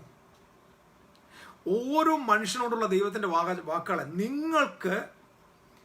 നിങ്ങൾ പ്രത്യാശിക്കുന്ന ഒരു ദുരന്തം വരാനല്ല, ശുഭഭാവി വരുവാനുള്ള നിരൂപണങ്ങൾ ദൈവം നിരൂപിക്കുന്ന, നിങ്ങളെക്കുറിച്ചുള്ള നിരൂപിക്കുന്ന നിരൂപണങ്ങൾ ഇന്നവ എന്ന് ഞാൻ അറിയുന്നു. അപ്പൊ ദൈവത്തിന് നമ്മെക്കുറിച്ച് ഒരു ശുഭഭാവി ഉണ്ടാകുമെന്ന ഒരു നിരൂപണമുണ്ടെന്ന, ഇത് നിങ്ങൾ നിങ്ങളുടെ പേഴ്സണൽ വേർഡായിട്ട് എടുക്കണം. ജെറമിയ 29:11. അത് പറയുന്നു, അവ തിന്മയ്ക്കല്ല, അത് തിന്മയ്ക്കല്ല, നന്മയ്ക്കത്രേ ഉള്ളൂ. നന്മയ്ക്കത്രേ ഉള്ള നിരൂപണങ്ങൾ എന്ന് യഹോവയുടെ അരുളപ്പാട്. ദൈവത്തിന് നമ്മളെക്കുറിച്ചുള്ള നിരൂപണം നന്മയ്ക്ക് മാത്രമുള്ള, ബെനിഫിഷ്യലായിട്ടുള്ള, നമ്മുടെ ബ്ലെസ്സിങ്സ് മാത്രം ഉൾക്കൊള്ളുന്ന നിരൂപണമാണ് ദൈവത്തിന് നമ്മെക്കുറിച്ചുള്ളത്. നമ്മൾ ഇനി മറ്റൊരു കാര്യം കൂടെ ഇതിനോട് ബന്ധത്തിൽ തന്നെ നിങ്ങൾ അറിയണം. നമ്മുടെ ജ്ഞാനികളിൽ ജ്ഞാനിയായ ശലോമോൻ എഴുതിയ സഭാപ്രസംഗി 10-ാം അധ്യായത്തിൻ്റെ 10-ാമത്തെ വാക്യം. ഞാൻ പറഞ്ഞല്ലോ, ദൈവരാജ്യം എന്ന വിഷയമാണ് നമ്മുടെ കോൺസെപ്റ്റ് ഇരിക്കേണ്ടത്. 10-ാം വാക്യം ഇങ്ങനെയാണ്: ഇരുമ്പായുധം, ഇത് കേൾക്കണം, ഇരുമ്പായുധം മൂർച്ചയില്ലാഞ്ഞിട്ട് അതിൻ്റെ വായ്ത്തല തേയ്ക്കാതിരുന്നാൽ അവൻ അധികം ശക്തി പ്രയോഗിക്കേണ്ടി വരും. ജ്ഞാനമോ കാര്യസിദ്ധിക്ക് ഉപയോഗമുള്ളതാകുന്നു. ഞാൻ എപ്പോഴും പറഞ്ഞിട്ട്, ജ്ഞാനം എന്ന് പറയുന്നത് അത് നമുക്ക് നമ്മുടെ യൂണിവേഴ്സിറ്റിയിൽ നിന്ന് നമുക്ക് കിട്ടുന്ന ഒന്നല്ല. ജ്ഞാനം എന്ന് പറയുന്നത് നമുക്ക് ദൈവം തന്നിരിക്കുന്ന ദൈവത്തിൻ്റെ ഗിഫ്റ്റ്. ആ ഗിഫ്റ്റിനെ വർക്കൗട്ട് ചെയ്യാനുള്ള എബിലിറ്റിയാണ് വിസ്ഡം. അപ്പൊ ഇവിടെ നോക്കിക്കുക, വാക്യം എഴുതിയിരിക്കുന്നത് എന്തോ, ഇരുമ്പായുധം മൂർച്ചയില്ലാഞ്ഞിട്ട് അതിന്റെ വായ്ത്തല തേയ്ക്കാതിരുന്നാൽ അവൻ അധികം ബലം പ്രയോഗിക്കേണ്ടി വരും. അതായത് ഒരു വലിയ മരം, ആ വലിയ മരം നിങ്ങൾക്ക് വെട്ടിയിടണം. മരത്തിനും കുഴപ്പമില്ല, നിങ്ങൾക്കും കുഴപ്പമില്ല. ശ്രദ്ധിക്കണം, മരത്തിനും പ്രശ്നമില്ല, മരത്തെ ആവശ്യമുള്ള മനുഷ്യനും പ്രശ്നമില്ല. പ്രശ്നം അവൻ ഉപയോഗിക്കുന്ന ആയുധമാണ്. അപ്പൊ മൂർച്ച വരുത്തേണ്ടത്, ഉപയോഗപ്രദമാക്കേണ്ടത് അവൻ ഉപയോഗിക്കുന്ന ടൂൾസാണ്. അപ്പം ആ ഉപയോഗിക്കുന്ന കൊടാലി, ആ വാളിൻ്റെ വായ്ത്തലയ്ക്ക് മൂർച്ചയില്ലെങ്കിൽ ഈ മരത്തെ കൈവശപ്പെടുത്താൻ ഈ മനുഷ്യന് യോഗ്യതയില്ല, കഴിവില്ല. ഞാൻ പറയാം, മരമാ നിങ്ങളുടെ ഫ്യൂച്ചർ എന്നിരിക്കട്ടെ, നിങ്ങളുടെ ശുഭഭാവി, നിങ്ങളുടെ പ്രത്യാശ എന്ന് പറയുന്നത് ആ വൻമരമാണ്. അതിനെ നിങ്ങൾക്ക് വെട്ടിയിടണം. മരം നല്ല പെർഫെക്റ്റാണ്, മരത്തിന് ഒരു പ്രശ്നമില്ല, മരത്തിന് മേൽ ആരുടെ അവകാശവും ഇല്ല. നമ്മുടെ ആള് പറയുന്ന പോലെ നിന്റെ നന്മയുടെ മീതെ എന്തോ അവകാശവാദം പറയുന്ന പിശാചുണ്ടെന്നൊക്കെ പറയുന്നതൊക്കെ ഇരിക്കട്ടെ, അങ്ങനൊന്നുമില്ല. ഈ മരം നിങ്ങളുടെ ഫ്യൂച്ചറാ, അത് വെട്ടിയിടാനുള്ള നിങ്ങൾക്കും കഴിവിന് കുറവില്ല. അപ്പം ഇവിടുത്തെ പ്രശ്നം എന്താ? നമ്മൾ എന്തുകൊണ്ട് സക്സസ്ഫുൾ ആകുന്നില്ല? നിങ്ങൾക്കറിയാമോ, വലിയ റാങ്ക് വാങ്ങിച്ചവരൊക്കെ ഇപ്പൊ പരാജയപ്പെട്ട് റേഷൻ കടയിലൊക്കെ നിൽക്കുക, അല്ലെങ്കിൽ വലിയ സെയിൽസ് ഗേളായിട്ട് നിൽക്കുക, വലിയ പഠിത്തക്കാർ. എന്താ ഇവർക്ക് പ്രശ്നം വന്നത്? ഈ വലിയ മരത്തെ വെട്ടി ഇടാനുള്ള ടൂൾസ്, ആ ടൂളിന് മൂർച്ച വരുത്താനായിട്ട് ഇവിടുത്തെ എഡ്യൂക്കേഷണൽ സിസ്റ്റത്തിന് പറ്റിയിട്ടില്ല. അതായത് ഒരുത്തൻ്റെ കരിയറിനെ, അതല്ലെങ്കിൽ ഒരുത്തൻ്റെ ഗിഫ്റ്റിനെ, ഒരുത്തന് കൊടുത്തിരിക്കുന്ന ടാലന്റിനെ, അതിനെ രൂപഭംഗി വരുത്താൻ, അതിനെ ഷാർപ്പൺ ചെയ്യാൻ കഴിയാതെ പോയ ഒരു സിസ്റ്റത്തിലാണ് നമ്മുടെ ലോകം ജീവിക്കുന്നത്. ആയിരക്കണക്കിന് എഞ്ചിനീയേഴ്സാണ് ഒരു വർഷം പുറത്തേക്ക് വരുന്നത്. അറിയാമോ എത്ര ലക്ഷം എഞ്ചിനീയേഴ്സ്? കേരളത്തിൽ 10 ലക്ഷം എഞ്ചിനീയേഴ്സിന് ജോലിയില്ല. എന്താ ജോലിയില്ലാത്ത? ഈ 10 ലക്ഷം എഞ്ചിനീയേഴ്സും ഇതുവരെ അവരുടെ എഞ്ചിനീയറിങ്ങിൻ്റെ കഴിവ് പുറത്ത് കൊണ്ടുവന്നിട്ടില്ല. അത്രേ ഉള്ളൂ. അവരൊരു എഡ്യൂക്കേഷൻ്റെ സർട്ടിഫിക്കറ്റ് വാങ്ങിച്ചു, അവർക്ക് ഒരു ക്രിയേറ്റിവിറ്റി വന്നിട്ടില്ല. ഇനി ഞാൻ നിങ്ങളോട് പറയാൻ പോകുന്ന കാര്യങ്ങൾ ശ്രദ്ധിക്കണം. ഇതെന്താണ് സംഭവം എന്ന് ഞാൻ പറയാൻ പോകും.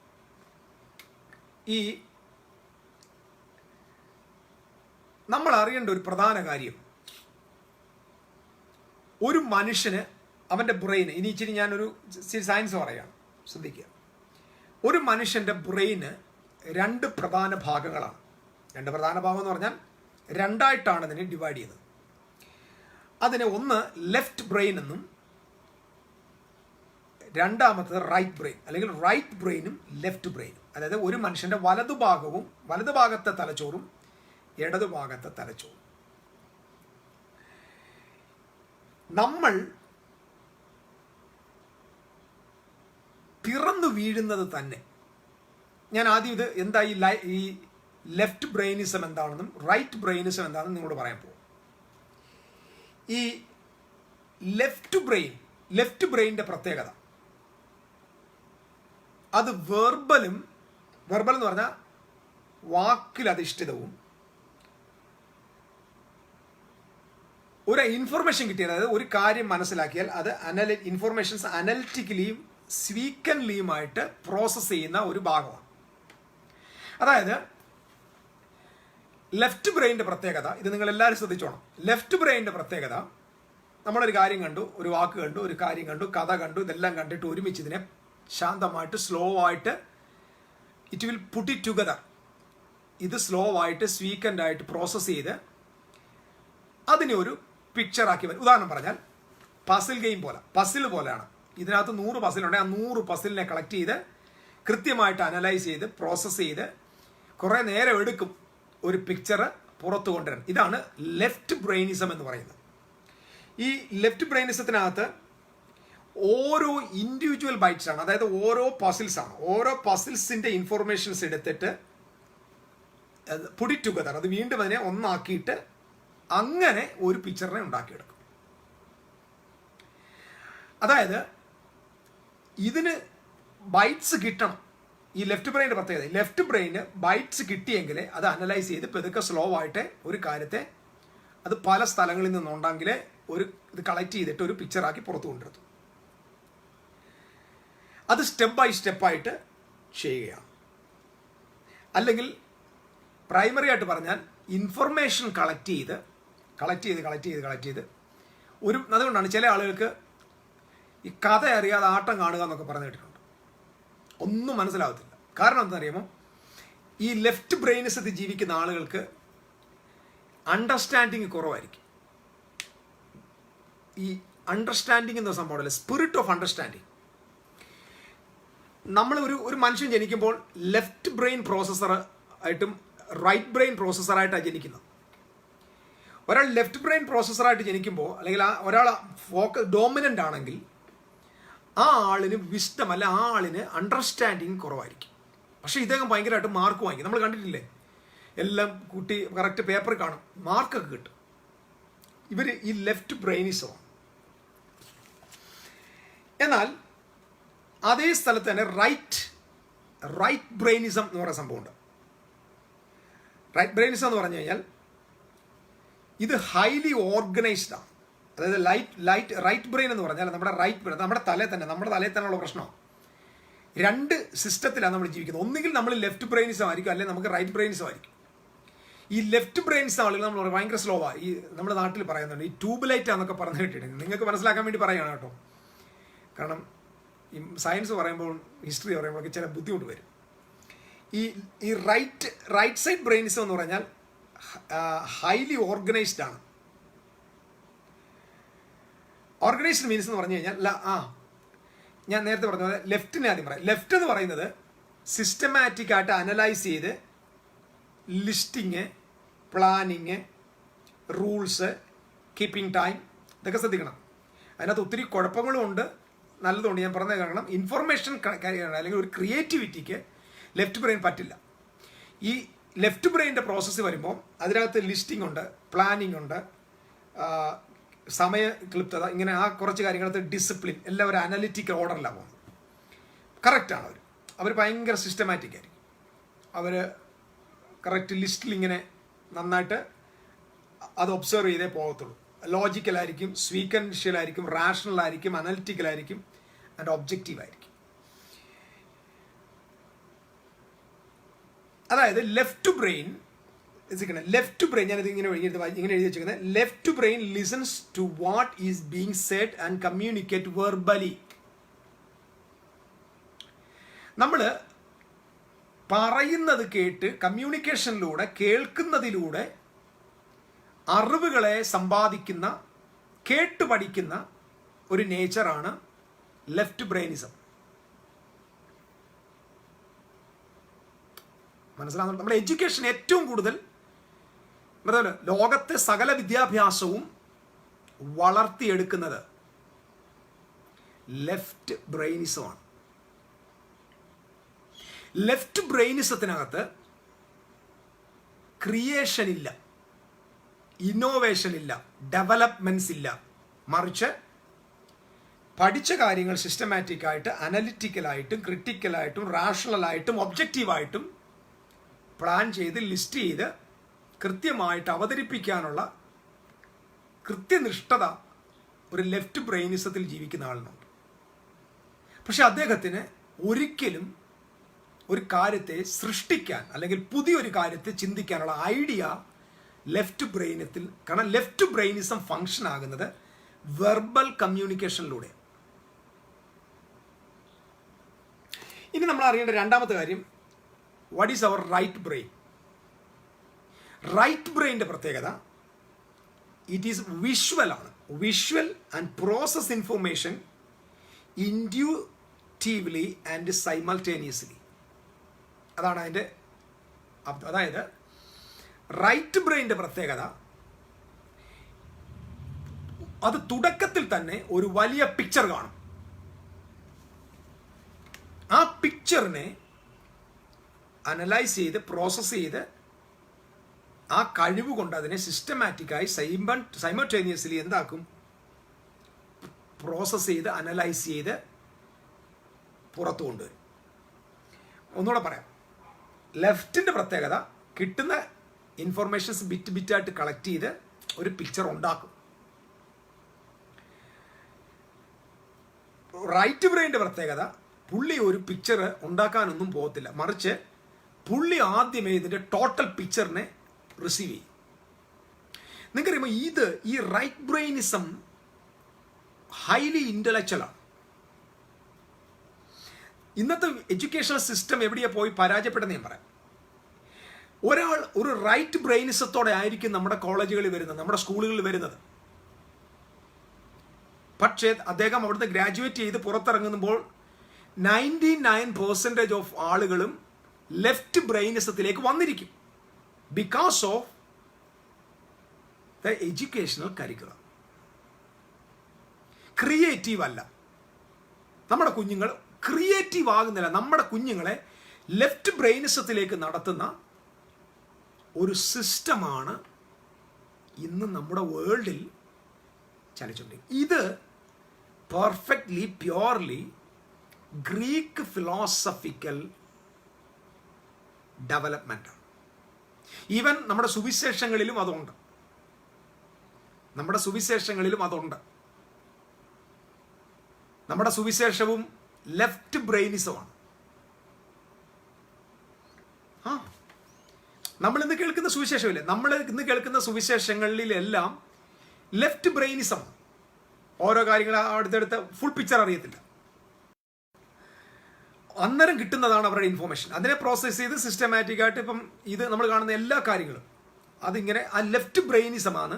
അപ്പം ലെഫ്റ്റ് ബ്രെയിൻ ഗോസ്പലാണ് നമ്മളിപ്പോൾ കേട്ടോണ്ടിരിക്കുന്നത്. ഇത് വന്നത് എവിടുന്ന? ഗ്രീക്ക് മെത്തഡോളജി, ഗ്രീക്ക് എഡ്യൂക്കേഷനാണ്. ഞാൻ ഈ പറയുന്ന കാര്യങ്ങളൊക്കെ നിങ്ങൾക്ക് പല പുസ്തകങ്ങളിൽ വായിച്ചാൽ കിട്ടാവുന്ന അറിവുകൾ മാത്രമാണ്. ഞാനും ഇത് വായിച്ചും മനസ്സിലാക്കിയും എടുത്ത കാര്യങ്ങൾ നിങ്ങളോട് പറയുന്നതേ ഉള്ളൂ. നിങ്ങൾക്ക് സന്തോഷമാണെങ്കിൽ അത് സ്വീകരിക്കും. അപ്പോൾ റൈറ്റ് ബ്രെയിൻ എന്ന് പറയുന്നത് ഇസ് എ വിഷ്വൽ എന്ന് പറഞ്ഞാൽ ഒരു പിക്ചർ ലഭിച്ചാൽ ആ പിക്ചറിലായിരിക്കും ഇവർ മൂവ് ചെയ്യാൻ തുടങ്ങുന്നത്. അപ്പം നമ്മൾക്ക് മനസ്സിലാക്കേണ്ട കാര്യം, ദൈവം ഒരിക്കലും ഒരു മനുഷ്യന് അല്പം കാര്യം പറഞ്ഞു കൊടുക്കാനല്ല. അവൻ പിറക്കുമ്പോഴേ അവനെക്കുറിച്ചുള്ള ഫുൾ പിക്ചർ കൊടുത്താണ് ഒരു മനുഷ്യനെ ഭൂമിയിൽ ദൈവമാക്കുന്നത്. ഫുൾ പിക്ചറാണ്. അപ്പൊ അതിന്റെ അർത്ഥം ഒരു മനുഷ്യൻ ഭൂമിയിൽ പിറക്കുമ്പോൾ തന്നെ അവൻ റൈറ്റ് ബ്രെയിൻ ഡോമിനന്റ് ആയിട്ടാണ് പിറക്കുന്നത്.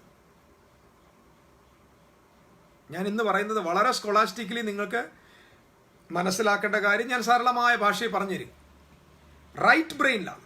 കാരണം അതുകൊണ്ടാണ് ദൈവം അവനെ ആരാധന പഠിപ്പിച്ചെങ്ങനെയാ?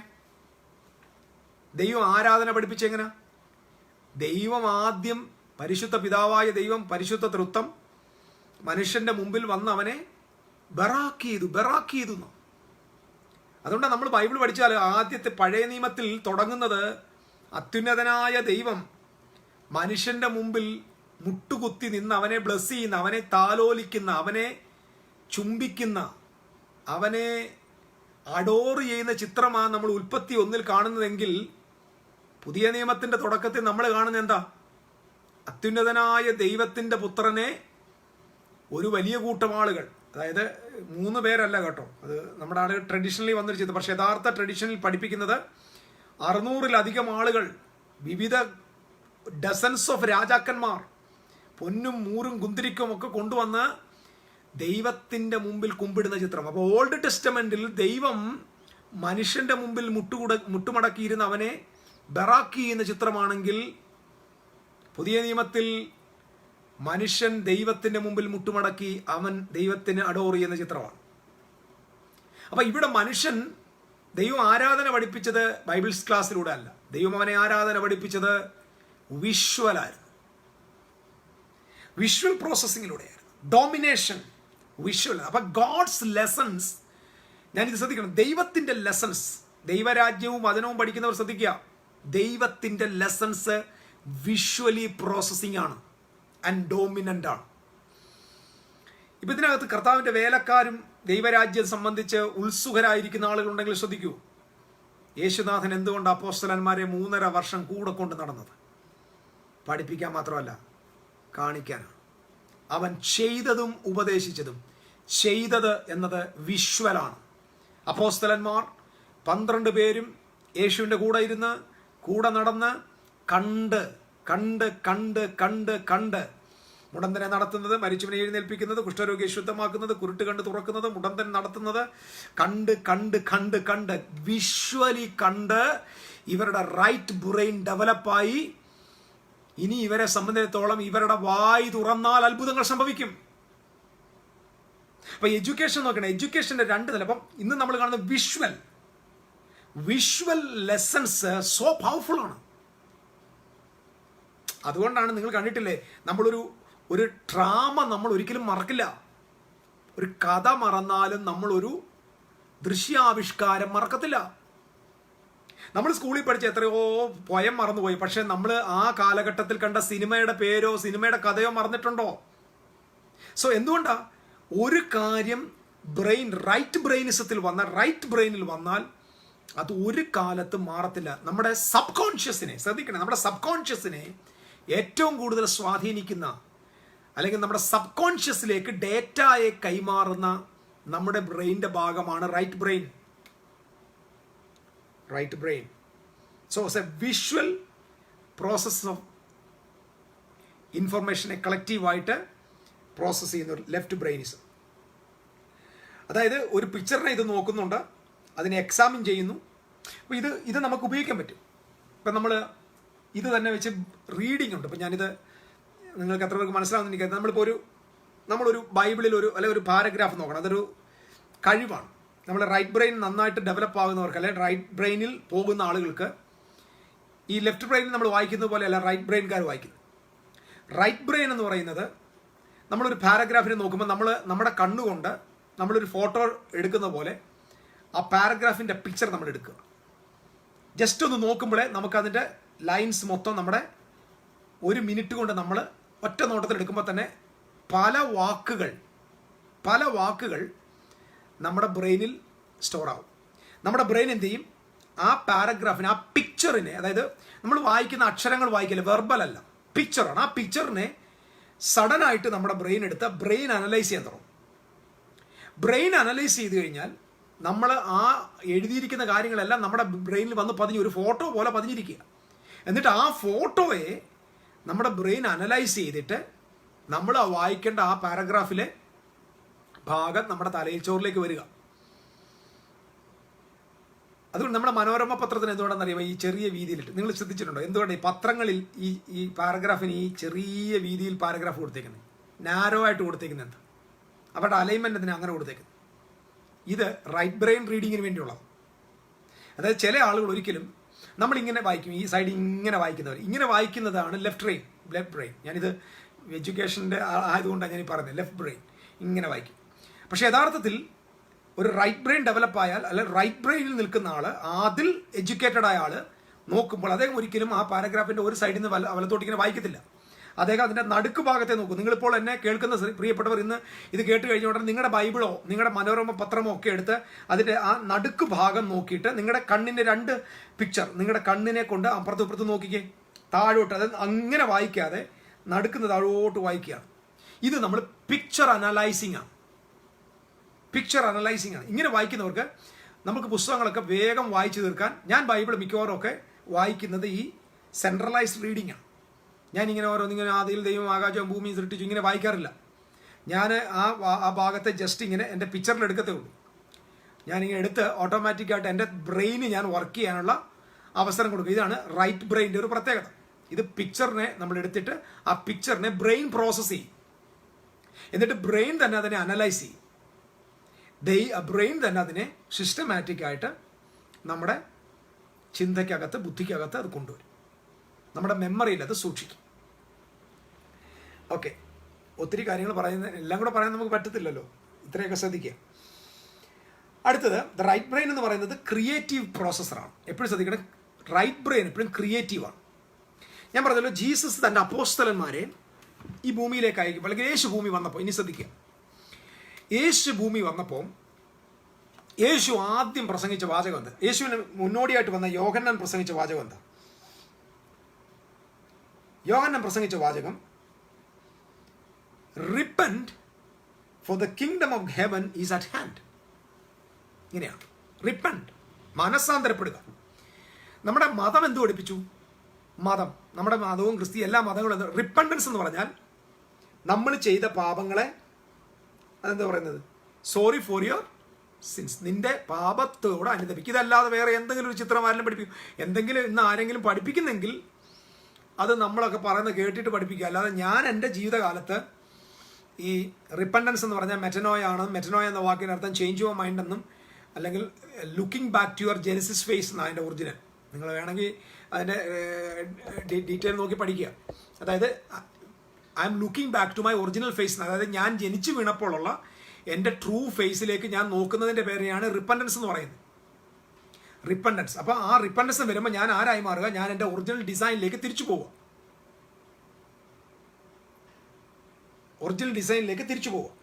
But Jesus Christ came to the world and preached, repent. Why Jesus and apostles again and again say repent? എന്തിനാ ഈ റിപ്പൻറ്റൻസ് എന്ന് പറയാൻ കാരണം? Kingdom of God is at hand. എന്തുകൊണ്ടാണ് ഈ kingdom of God at hand എന്ന് പറഞ്ഞത്? ഇത് ഞാൻ പറഞ്ഞത് ശ്രദ്ധിക്കുക. ദൈവരാജ്യം ഭൂമിയിലോട്ട് വരുന്ന കാലത്ത് ഭൂമിയിൽ നിലനിൽക്കുന്ന സിസ്റ്റം എന്ന് പറയുന്നത് ഗ്രീക്ക് ഫിലോസഫി, അല്ലെങ്കിൽ ഗ്രീക്ക് ഗ്നോസ്റ്റിസത്തിൻ്റെ കാലഘട്ടം, ഗ്രീക്ക് ഫിലോസഫിയുടെ യവന കാലഘട്ടം. അന്ന് ഏറ്റവും കൂടുതൽ ഡോമിനേറ്റ് ചെയ്തുകൊണ്ടിരുന്ന ഫിലോസഫി എന്ന് പറയുന്നത് ഗ്രീക്ക് ഫിലോസഫിയാണ്. ഈ ഗ്രീക്ക് ഫിലോസഫിയിലാണ് യേശുവിൻ്റെ ശിഷ്യന്മാർ, യഹൂദന്മാർ, കാരണം അത് ഡോമിനൻ്റ് ആയിട്ടുള്ള ലാംഗ്വേജ് ആണ്. ഈവൻ ദോ ഒരിക്കലും അവർ എബ്രായ ഭാഷയിൽ നിന്ന് വേറൊന്നിലേക്കും ട്രാൻസ്ലേറ്റ് ചെയ്യാതിരുന്ന ബൈബിൾ LXS, അതായത് ഗ്രീക്കിലേക്ക് തിരിച്ചു വരിക, അല്ലെങ്കിൽ ഗ്രീക്കിലേക്ക് പരിഭാഷപ്പെടുത്തി, സെപ്റ്റുജന്റ് എന്ന പേര്. അപ്പം ഗ്രീക്കിൻ്റെ ഡോമിനേഷനുള്ള കാലത്താണ് യേശു ക്രിസ്തു വരുന്നത്. ഇപ്പം നമ്മുടെ മലയാള നാട്ടിൽ മാനസാന്തരപ്പെടുക എന്ന് പറഞ്ഞാൽ നമ്മുടെ സാധാരണക്കാർക്ക് അന്നേരം മനസ്സിലാകുന്നത് ബീഡി വലി മാറ്റുക, വെറ്റമുറുക്ക് മാറ്റുക, കള്ളുകൂടി മാറ്റുക, ഇങ്ങനെയൊക്കെ ചിന്തയെ വരത്തുള്ളൂ. കോമണാണ്. കാരണം നമ്മുടെ പ്രശ്നം, നമ്മൾ മലയാളികൾ നമ്മുടെ ലാംഗ്വേജിൻ്റെ പരിമിതികളും കാരണം എല്ലാ ലാംഗ്വേജ് ഒരു കൾച്ചറൽ മീനിങ് ഉണ്ട്, അത് നമ്മൾ അറിയാതെ പഠിപ്പിക്കുന്നുണ്ടായി പ്രശ്നം വരും. കർത്താവ് യേശു വന്ന ലോകം, അതായത് യേശു കർത്താവ് ലോകത്ത് വന്ന സമയത്ത് ഡോമിനൻ്റ് ആയിരിക്കുന്നത്, അല്ലെങ്കിൽ ഡോമിനേറ്റ് ചെയ്തുകൊണ്ടിരിക്കുന്നത് ഗ്രീക്ക് ഇൻഫ്ലുവൻസ് ആണ്. ഈ ഗ്രീക്ക് ഇൻഫ്ലുവൻസ് എന്ന് പറയുന്നത് ലെഫ്റ്റ് ബ്രെയിൻ ആണ്. അനലൈസ് ചെയ്യും, പ്ലാനിങ് ഉണ്ട്, ലിസ്റ്റിംഗ് ഉണ്ട്, കൃത്യനിഷ്ഠതയുണ്ട്, ഹൈലി ഫിലോസഫിക്കലാണ്, അത് സിസ്റ്റമാറ്റിക്കലി അനലൈസ് ചെയ്യുന്നുണ്ട്. Good one. അതിൻ്റെ അർത്ഥം ഓൾ ദ ഗ്രീക്ക് തത്വജ്ഞാനം എല്ലാം തന്നെ ലെഫ്റ്റ് ബ്രെയിനിസം. പക്ഷെ യേശു ക്രിസ്തു ഈ ലെഫ്റ്റ് ബ്രെയിനിസത്തിൻ്റെ, അല്ലെങ്കിൽ ഈ ലെഫ്റ്റ് ബ്രെയിനിൽ ജീവിക്കുന്ന ഈ ആളുകളുടെ ഇടയിലേക്കാണ് ആരിറങ്ങി വരുന്നത്? ക്രൈസ്റ്റ് വരുന്നത്. അപ്പൊ ക്രൈസ്റ്റിന്റെ ബ്രെയിൻ വർക്കൗട്ട് ഏതാ? Christ came with the full picture. ക്രിസ്തു അവിടുന്ന് ഇവിടുന്ന് കിട്ടുന്ന അറിവുകൾ ശേഖരിച്ച് കാര്യങ്ങൾ ഡെവലപ്പ് ചെയ്യുന്ന ആളല്ല. He came to this world with full picture. So അതുകൊണ്ടാണ് യേശു ക്രിസ്തു പറഞ്ഞത്, പിതാവേ, യോഹന്നാന്റെ സുവിശേഷം 17-ാം അധ്യായത്തിന്റെ 1-ാം വാക്യം, പിതാവേ, നീ എന്നെ അയച്ച് എന്നെ ഏൽപ്പിച്ച വേല ഞാൻ തികച്ചിട്ട്, ഐ കംപ്ലീറ്റഡ് മൈ വർക്ക്. എന്ന് പറഞ്ഞാൽ എനിക്ക് ഏൽപ്പിച്ചത് എൻ്റെ അകത്തിട്ടിരുന്നതിനെ ഞാൻ ഫുള്ളി യൂട്ടിലൈസ് ചെയ്തു. I released every bite of the potential. So Jesus came to the വിത്ത് ഇത് നിങ്ങൾ കാണാം, റൈറ്റ് ബ്രെയിൻ അനലൈസിങ് ആണ്. സോ റൈറ്റ് ബ്രെയിനിങ് അനലൈസിങ് എന്ന് പറയുമ്പോൾ അത് എബ്രായിക് ആണ്. ഇത് നിങ്ങൾ മനസ്സിലായി. ഗ്രീക്ക് എന്ന് പറയുന്നത്, അത് ഗ്രീക്ക് മെത്തഡോളജി എന്ന് പറയുന്നത് ലെഫ്റ്റ് ആണ്, ലെഫ്റ്റ് ബ്രെയിൻ ആണ്. എബ്രായിക് കൾച്ചർ എന്ന് പറയുന്നത് ഓൾവേസ് റൈറ്റ് ബ്രെയിൻ ആണ്. ബിക്കോസ് അവർക്ക് കൃത്യമായ പിക്ചറുണ്ട്. ഞാനതുകൊണ്ട് നേരത്തെ പറഞ്ഞത്, നമ്മുടെ ഇന്നത്തെ ഈ സുവിശേഷം ഇപ്പം നമ്മൾ പറഞ്ഞില്ല, ഞാൻ കുറ്റം പറയല്ല, ഞാൻ സത്യം പറയാം. അപ്പോൾ യേശുവിൻ്റെ മടങ്ങി വരവും അന്ത്യകാല സംഭവങ്ങളെന്നൊക്കെയുള്ള കാര്യങ്ങൾ ഇപ്പം ഞാനത് കേൾക്കാറുണ്ട് മെസ്സേജ്. കാരണം ഈ കോവിഡിൻ്റെ അകത്തെ സംഘർഷമൊക്കെ മാറാൻ വേണ്ടി ഞാൻ കേൾക്കുന്ന മെസ്സേജുകളൊന്നാണ്. പ്രത്യാശ കൂത്തുക്കാനല്ല, തമാശയായിട്ട് കേൾക്കുന്നത്. അപ്പം ഞാൻ ചിന്തിക്കാറുണ്ട്, ഈ സഹോദരന്മാർക്ക്, ഈ പ്രാസംഗികന്മാർക്ക്, ഈ പ്രിയപ്പെട്ടവർക്ക്, എൻ്റെ ഈ തങ്കക്കുടങ്ങൾക്ക്, ഞാൻ അവരെ കുറ്റം പറയുന്നില്ല, ഈ പ്രിയപ്പെട്ട ശ്രേഷ്ഠന്മാരായ ദൈവദാസന്മാർക്ക് ഇവർ ലെഫ്റ്റ് ബ്രെയിനിലാണ്. കാരണം ഇവരെ സംബന്ധിച്ചോളം ഇവർക്ക് ഇന്ന് വരെ ഒരു ഫുൾ പിക്ചർ കിട്ടിയിട്ടില്ല. ഫുൾ പിക്ചറിലല്ല, ഇവർ എബ്രായിക്ക് കൾച്ചറിലല്ല പോകുന്നത്. ഇവർ കറക്റ്റായിട്ട് ഗ്രീക്കിൻ്റെ തത്വജ്ഞാനം, ഗ്രീക്ക് ഇൻഫ്ലുവൻസിലാണ് പോകുന്നത്. ഗ്രീക്ക് ഇൻഫ്ലുവൻസിൽ പോകുന്നവർക്ക് ഒരിക്കലും ഒരു ഫുൾ പിക്ചർ ഉണ്ടാക്കാൻ പറ്റില്ല. അവർ ഓൾവേസ് അവിടുന്ന് കിട്ടുന്നു, ഇനി അവരെ പറഞ്ഞ യേശു വരും, അതിനുശേഷം 7 വർഷം അവിടെ പോകും, എല്ലാം ബൈറ്റിങ്ങാണ്. അതിനുശേഷം പിന്നെ തിരിച്ചു വരും. അപ്പോൾ ആളുകൾ 10 ചോദ്യം ചോദിച്ചാൽ നമ്മുടെ കാര്യങ്ങളെല്ലാം പോകും. അന്നേരം കഴിഞ്ഞ് ആൻറ്റി കൃഷ്ണനെ കൊല്ലുന്നു, പിന്നെ കൊന്നു കഴിഞ്ഞിട്ട് വീണ്ടും യെരുശലേമിൽ വാഴുന്നു, പിന്നെ 1000 ആണ്ട് ചേരുന്നു, 1000 ആണ്ട് കഴിഞ്ഞിട്ട് സാത്താനെ പിന്നെ, ഇപ്പോൾ സാത്താൻ ആരാന്ന് ചോദിച്ചാൽ അവിടെ പ്രശ്നമാകും. സാത്താനെ വീണ്ടും പിടിച്ചിടുന്നു, 1000 ആണ്ട് ശേഷം വീണ്ടും വിടുന്നു. അപ്പോൾ യേശു 1000 ആണ്ട് വസിച്ചാലും സാത്താൻ എന്ന സൂത്രം ശരിയാവത്തില്ലെന്നാണ്, ലോകം നന്നാവത്തില്ലെന്നതിൻ്റെ തെളിവാണ്. അത് നിങ്ങൾ ശ്രദ്ധിച്ചോണം. യേശു 1000 ആണ്ട് ഭരിച്ചു കഴിഞ്ഞിട്ട് സാത്താനെ തുറന്നു വിടുന്നു, സാത്താൻ പോയി ഭൂലോകരൊക്കെ വശീകരിക്കുന്നു. അതിൻ്റെ അർത്ഥം നസറായനായ യേശു 1000 ആണ്ട് വെച്ചാലും മനുഷ്യൻ നന്നാകത്തില്ലെന്നതിൻ്റെ തെളിവ്. പിന്നെന്തിനാ ഇവരെയൊക്കെ ഇങ്ങനെ നന്നാക്കുന്നത്? അപ്പോൾ 1000 പിക്ചേഴ്സ്, ഒരുപാട് ചോദ്യങ്ങളുണ്ട്. അപ്പോൾ ഇതിനെല്ലാം അനലൈസ് ഓരോന്നും ഇങ്ങനെ സിസ്റ്റമാറ്റിക് ആയിട്ട് ഇങ്ങനെ നമ്മൾ പറഞ്ഞു. ഇതെന്താ സത്യം? ഇവർക്ക് ഇന്ന് വരെ ഒരു ഫുൾ പിക്ചർ മനസ്സിലായിട്ടില്ല. ഇപ്പം ഞാൻ പറയുമ്പോൾ നിങ്ങൾ കുറ്റം പറയുന്നത് ഇതാണ് അതിൻ്റെ റൈറ്റ് വേ. പക്ഷേ റൈറ്റ് വിങ്ങോ, എബ്രായിക് കൾച്ചറോ, they have a clear picture. ഇപ്പം ഇന്ന് ലോകം പ്രസംഗിച്ചുകൊണ്ടിരിക്കുന്ന വലിയൊരു മെസ്സേജിനെതിരെ നമ്മൾ നിൽക്കുക. അപ്പം നമ്മളെ ഇനി ലോകത്തിൽ എന്ത് വിളിക്കുമെന്ന് എനിക്കറിയത്തില്ല. ഒരു ഡിക്ഷണറി പുതിയ പേരുകളൊക്കെ തപ്പി വിളിക്കേണ്ടി വരും. എന്നിട്ടും നമ്മൾ ധൈര്യമായിട്ട് ഇത് പറയാൻ കാരണം, we have A very clear and full picture. കൃത്യമായ ബൈബിളിൻ്റെ ഒരു ഫുൾ പിക്ചർ നമ്മുടെ ഉള്ളിൽ കർത്താവ് തന്നിട്ടുണ്ട്. അത് എനിക്ക് കിട്ടിയത് എബ്രായ കൾച്ചറിൽ നിന്നാണ്. എബ്രായിക്ക് കൾച്ചർ എപ്പോഴും റൈറ്റ് ബ്രെയിൻ ആണ്. റൈറ്റ് ബ്രെയിൻ എന്ന് പറയുന്നത് എപ്പോഴും ക്രിയേറ്റീവ് പ്രോസസ്സിംഗ് ആണ്. അതിനകത്ത് എപ്പോഴും സൃഷ്ടിപരമാണ്. സോ അങ്ങനെ ലെഫ്റ്റ് ബ്രെയിനിലിരുന്ന എബ്രായിക് ഗ്രീക്ക് ഇൻഫ്ലുവൻസിലിരുന്ന ജനസമൂഹത്തോട് ജീസസും അപ്പോസ്തലന്മാരും വന്നിട്ട് പ്രസംഗിക്കുന്നത്, ചേഞ്ച് യുവർ മൈൻഡ്. മീൻസ് നിങ്ങളുടെ മനസ്സ് മാറ്റി, നിങ്ങളുടെ തോട്ട് പാറ്റേൺ മാറ്റിക്കോ. നിങ്ങളുടെ തോട്ട് പാറ്റേൺ മാറ്റിക്കോ. ഞാൻ പറഞ്ഞല്ലോ, നിങ്ങൾ ശ്രദ്ധിക്കണം. അപ്പം യേശു ക്രിസ്തു പ്രസംഗിച്ച എന്താണ്? നിങ്ങളുടെ തോട്ട് പാറ്റേൺ മാറ്റണം, നിങ്ങളുടെ ചിന്താഗതികൾക്ക് മാറ്റം വരുത്തണം, നിങ്ങളുടെ ചിന്തകൾക്ക് മാറ്റം വരുത്തണം. എങ്ങോട്ട് മാറ്റണം? നിങ്ങൾ ലെഫ്റ്റിൽ നിന്ന് റൈറ്റിലേക്ക് പോകണം. ലെഫ്റ്റ് ബ്രെയിനിസത്തിൽ നിന്ന് നിങ്ങൾ റൈറ്റ് ബ്രെയിനിസത്തിലേക്ക് പോകണം. നിങ്ങൾക്കറിയുമോ, ഈ തർസോസുകാരനായ ശൗൽ 13 വർഷം എടുത്തു ശുശ്രൂഷയിലോട്ട് പുറത്തു വരാൻ. അപ്പോസ്തലനായ പൗലോസിലൂടെ ഒരു മിറക്കിൾ നടക്കാൻ 14 വർഷത്തിന് ശേഷമാണ്, 14 ഇയേഴ്സിന് ശേഷം. പക്ഷെ അപ്പോസ്തലനായ പത്രോസിലൂടെ 50 ദിവസം കഴിഞ്ഞപ്പോൾ അത്ഭുതം നടന്നു. 50-ാം നാളിൽ, പെന്തക്കോസ്ത് നാൾ കഴിഞ്ഞ ഉടനെ ചില മാസങ്ങൾ കഴിയുമ്പോൾ തന്നെ മുടന്നം നടക്കുക.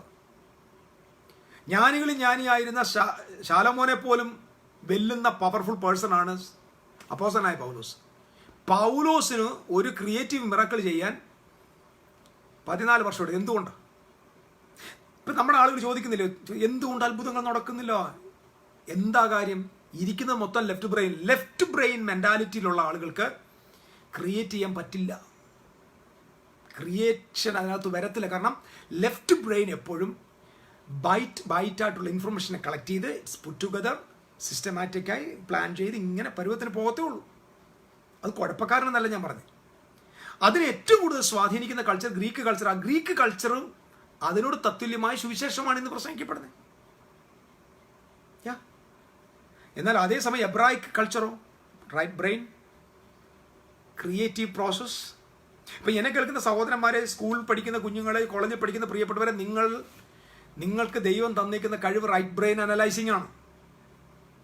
നിങ്ങളൊരു പിക്ചർ എടുത്തിട്ടാണ് പഠിക്കേണ്ടത്. നിങ്ങൾ ചുമ്മാതെ കാര്യങ്ങൾ എടുത്ത് അവിടെ ഇവിടെ കാണാതെ പഠിക്കുക. നിങ്ങളുടെ ആ ഫുൾ പിക്ചറിൽ നിങ്ങളുടെ ലൈഫുണ്ട്, നിങ്ങളുടെ ഫ്യൂച്ചറുണ്ട്, നിങ്ങളുടെ ഡെസ്റ്റിനേഷൻ ഉണ്ട്, നിങ്ങളുടെ ഗിഫ്റ്റ് ഉണ്ട്, നിങ്ങളുടെ പൊട്ടൻഷ്യാലിറ്റി ഉണ്ട്, നിങ്ങളുടെ ടാലൻ്റ് ഉണ്ട്, നിങ്ങളുടെ കഴിവുണ്ട്. നാട്ടുകാർ മൊത്തം നിന്നെ കൊള്ളത്തില്ലെന്ന് പറഞ്ഞാലും അവരെ അത്ഭുതപ്പെടുത്തുന്ന ഒരു നിധി നിന്റെ അകത്ത് ഒളിഞ്ഞിരിപ്പുണ്ട്. അത് റിവീലാകുന്നത് നീ ഈ മൈൻഡ് മാറി നിന്റെ ചേഞ്ച് ഓഫ് മൈൻഡിൽ നീ കർത്താവിൻ്റെ രാജ്യത്തിൻ്റെ ചിന്തയിലേക്ക് വരുമ്പോഴാണ്. ഞാൻ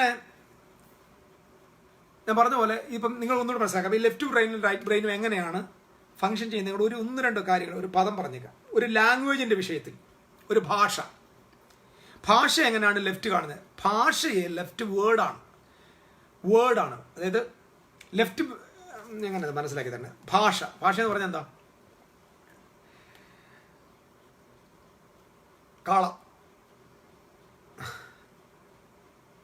അല്ലെങ്കിൽ വീടെന്ന് കേൾക്കുമ്പോൾ ആ വീട് എന്നതാണ് നമ്മൾ ലെഫ്റ്റ് ബ്രെയിനിൽ ഇരിക്കുന്നവർ ആ വേർഡിലാണ് അവർ ഇൻഫർമേഷനെ കളക്ട് ചെയ്യുന്നത്.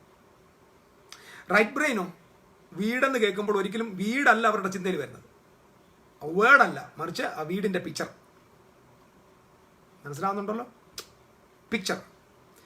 ഗ്രീക്ക് ലാംഗ്വേജും എബ്രായിക് ലാംഗ്വേജും തമ്മിലുള്ള വ്യത്യാസമാണ്. എബ്രായിക് ലാംഗ്വേജ് എപ്പോഴും കൃത്യമായിട്ട് ഭാഷ എല്ലാം പിക്ചറാണ്, പിക്ടോറിക്കൽ ലാംഗ്വേജാണ്. സോ ബെയ്ത്ത് എന്ന് പറഞ്ഞാൽ അവർ പറയുന്നത് ബെയ്ത്ത് എന്ന് പറഞ്ഞാൽ എന്താ? വീട്. വീടെന്ന് പറയാൻ കാരണം എന്താണെന്ന് ചോദിച്ചാൽ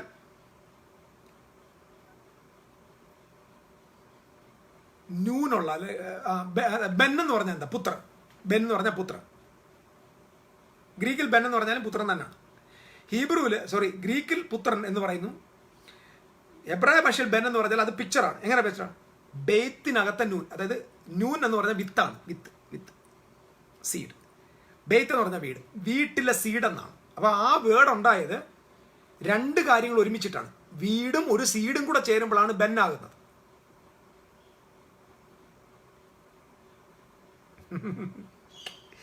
ലാംഗ്വേജ് മനസ്സിലാകുന്നുണ്ടോ? ഈ ലെഫ്റ്റും റൈറ്റും അപ്പം ഞാനിപ്പോൾ പറയുന്ന ഒരു കാര്യം നിങ്ങളോട് പറഞ്ഞുകൊണ്ടിരിക്കുമ്പോൾ തന്നെ നിങ്ങൾക്കത് പിക്ചോറിക്കലായിട്ട് അനലൈസ് ചെയ്യാൻ പറ്റും. അതൊരിക്കലും മാറത്തില്ല. പ്രോസസ് ചെയ്യുന്ന എങ്ങനെയാണെന്ന് ചോദിച്ചാൽ ലെഫ്റ്റ് ബ്രെയിൻ അനലിറ്റിക്കലാണ്.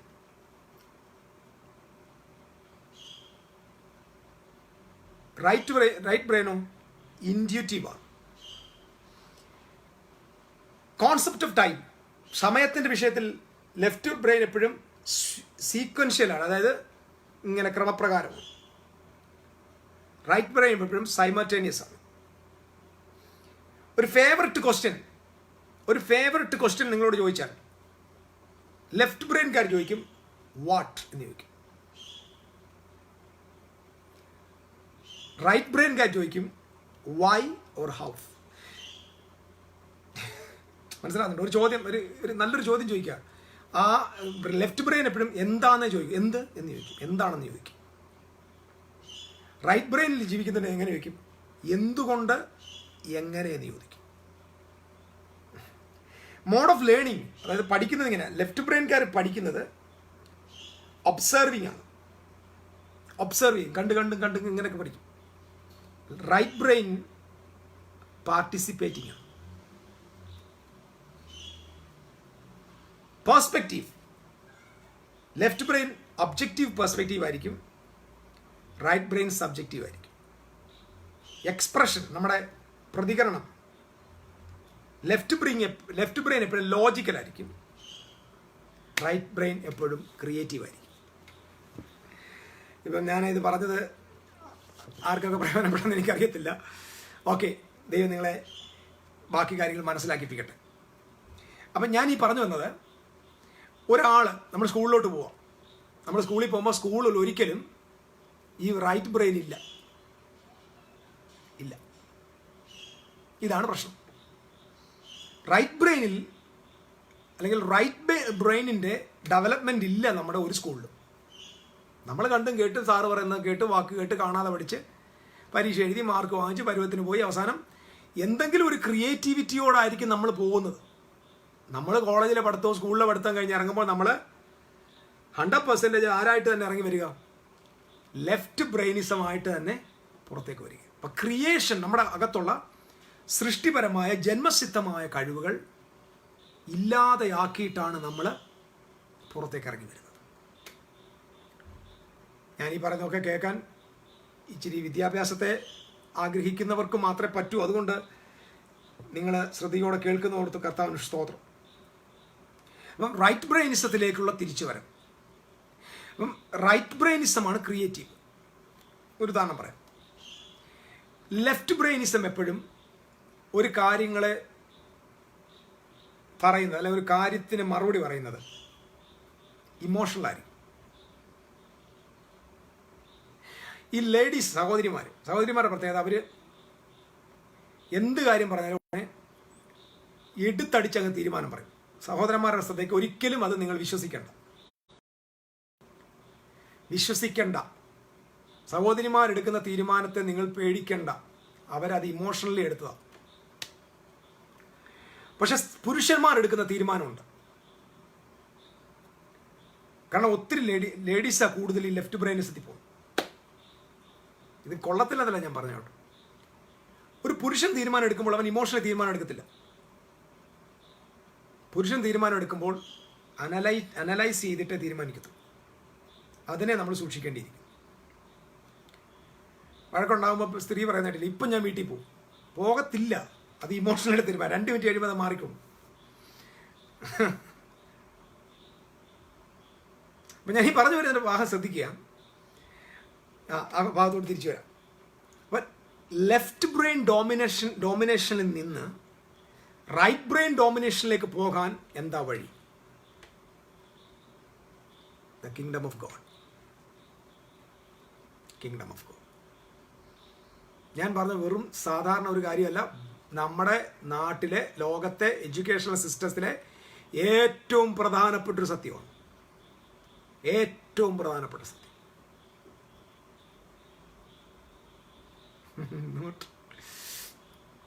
നിങ്ങളത് ചിലപ്പം റൈറ്റ് ബ്രെയിൻ ആയതുകൊണ്ടായിരിക്കും, കൺവേർട്ടഡാ, അതുകൊണ്ടാണ്. 100% ശരിയല്ലെന്ന് സമ്മതിക്കുന്നു. കാരണം അവർ ലെഫ്റ്റിൽ നിന്ന് റൈറ്റിലേക്ക് പോയതാണ്. I appreciate you. Jesus Christ came to the world, entered into the very left brain community, Greek thoughts. Jesus preached the Hebraic culture, right brain domination. ജനങ്ങൾ മാനസാന്തരപ്പെട്ടു, ജനങ്ങൾ ചേഞ്ചായി. അപ്പം റൈറ്റ് ബ്രെയിൻ എവിടെയാണ് ഡോമിനേറ്റ് ചെയ്തത്? ദൈവരാജ്യത്തിൽ. ഇപ്പം ഞാൻ പറഞ്ഞല്ലോ, ഇപ്പം ഈ എഡ്യൂക്കേഷൻ സിസ്റ്റത്തെക്കുറിച്ച് ഞാൻ പറഞ്ഞു വന്നപ്പം ഞാൻ ഒരിക്കലും വേൾഡിലെ ഒരു കാര്യം കൊണ്ടുവന്നില്ല. ഞാൻ ജസ്റ്റ് സയൻറ്റിഫിക്കലി ഉള്ള ചില അനലൈസിങ്ങും അത് തിരുവെഴുത്തുമായിട്ടൊന്ന് കണക്ട് ചെയ്ത് പറയുക. അപ്പോൾ നമ്മൾ റൈറ്റ് ബ്രെയിനിലേക്ക് പോകണം. നിങ്ങളിത് ഇതുവരെ നിങ്ങൾ ആദ്യമായിട്ട് കേൾക്കുന്നവർ വളരെ പ്രയോജനപ്പെട്ടൊരു കാര്യമാണ്. റൈറ്റ് ബ്രെയിൻ അനലൈസിങ്ങിലേക്ക് നിങ്ങൾ പോകണം.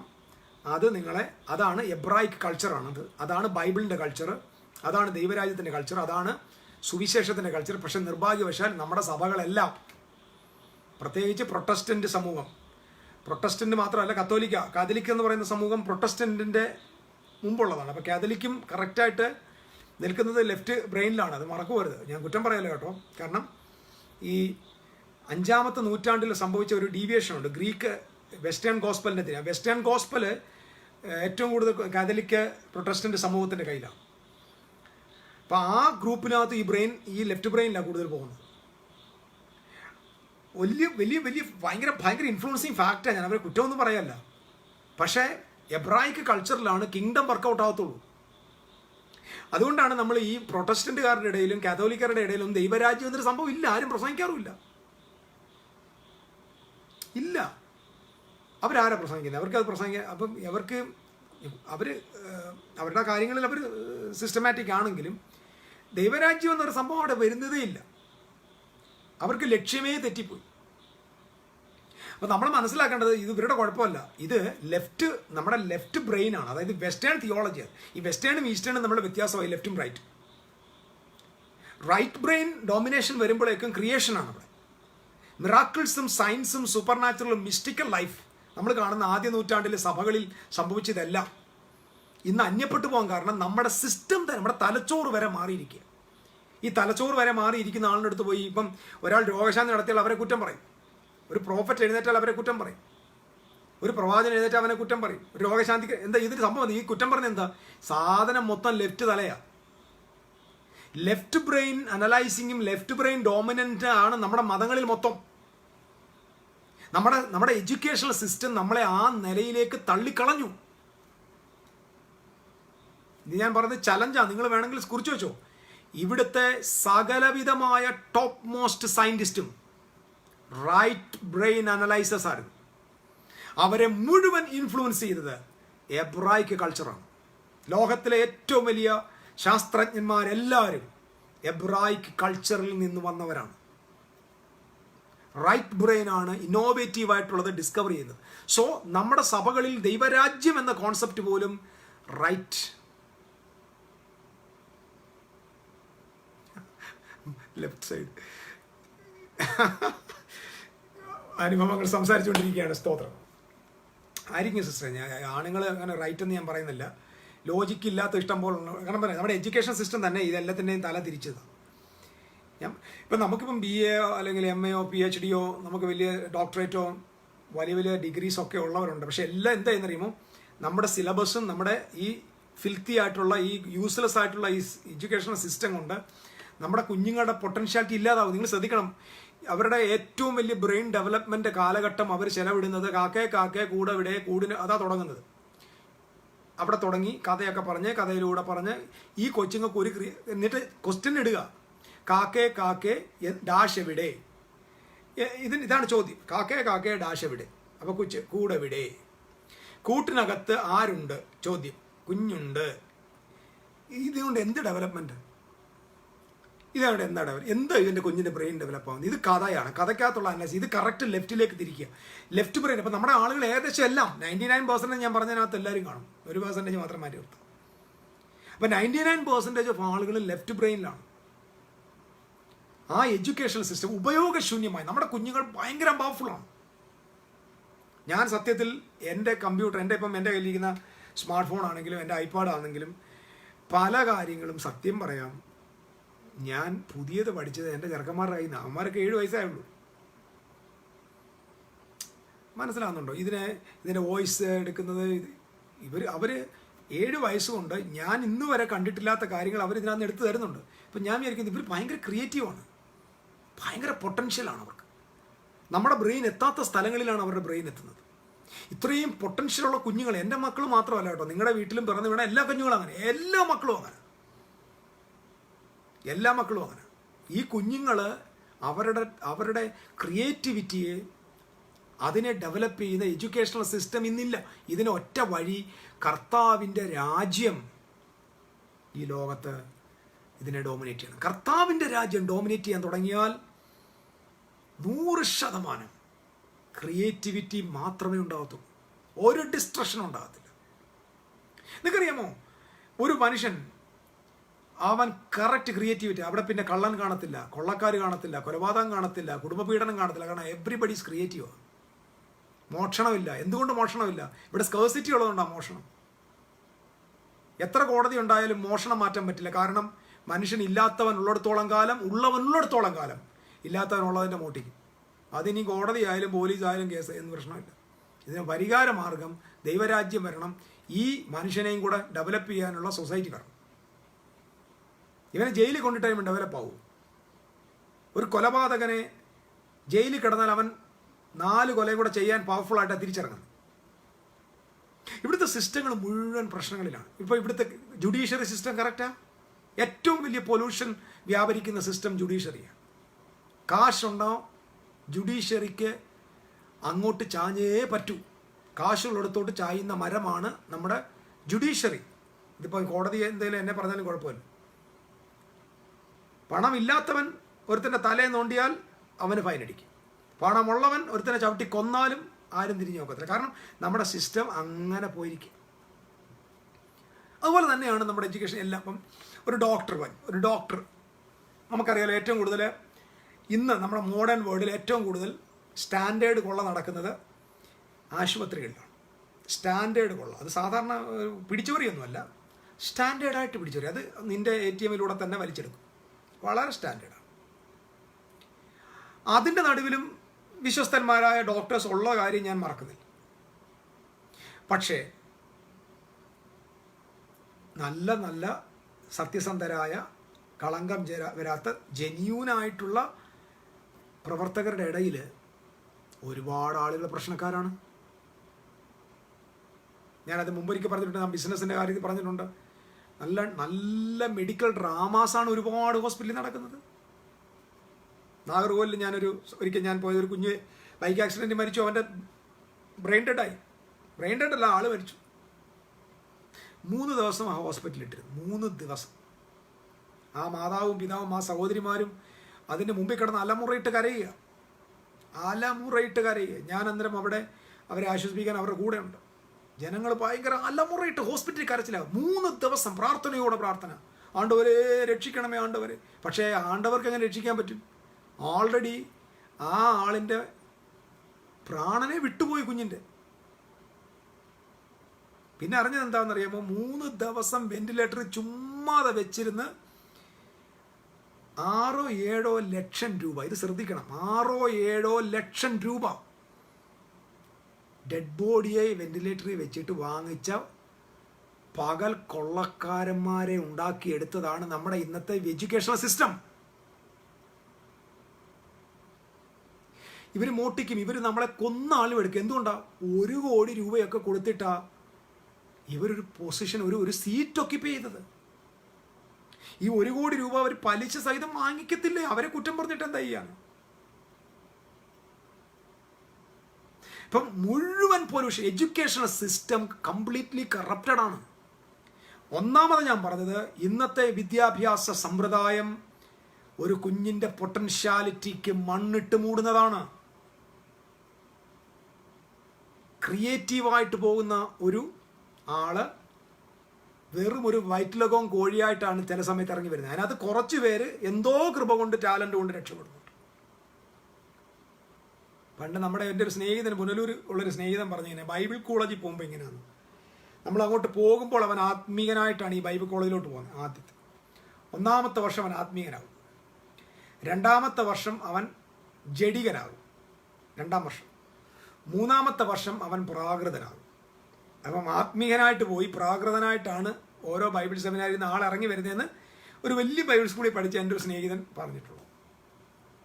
അതുപോലെ തന്നെയാണ് ക്രിയേറ്റീവായി, പൊട്ടൻഷ്യലായി, പവർഫുള്ളായി, ഒരു വലിയ ഗിഫ്റ്റിൻ്റെ ഉടമയായിട്ടാണ് ഓരോ കുഞ്ഞുങ്ങളും ഓരോ സ്കൂളിലേക്ക് പോകുന്നത്.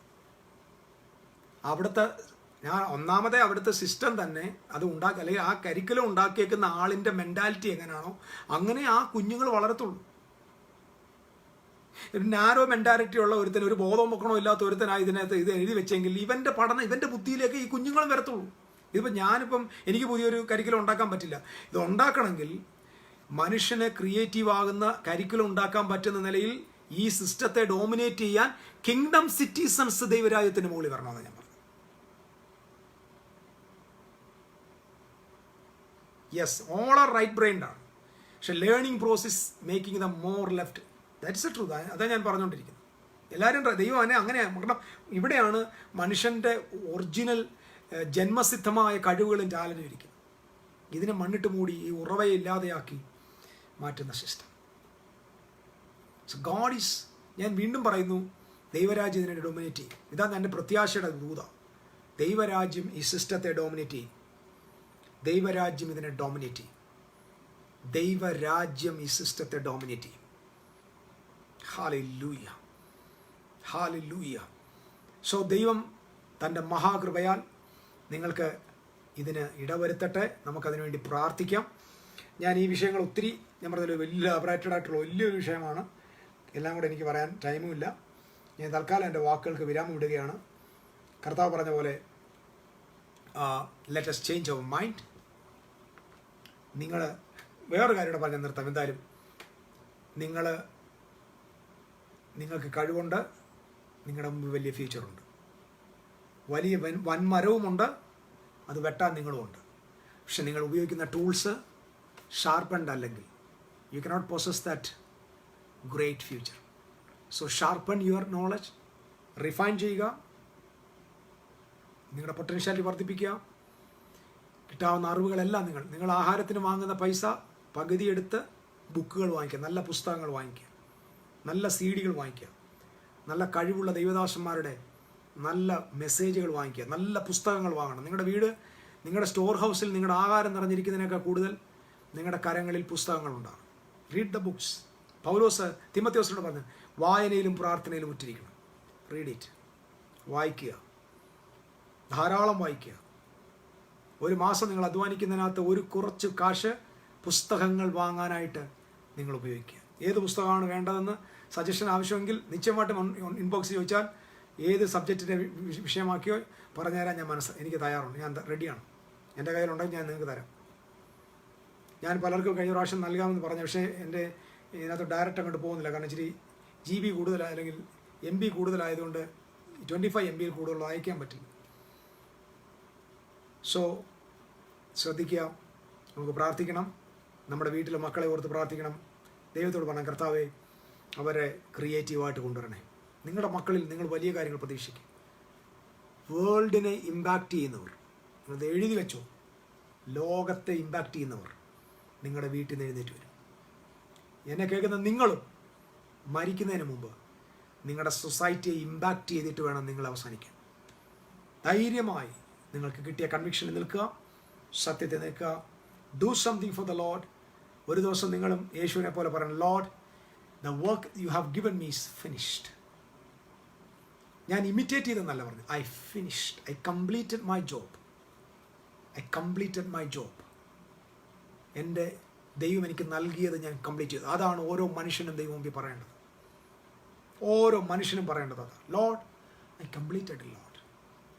God is going to give you the wisdom and power and understanding. I am prophesying to you and your children. They are going to impact the world.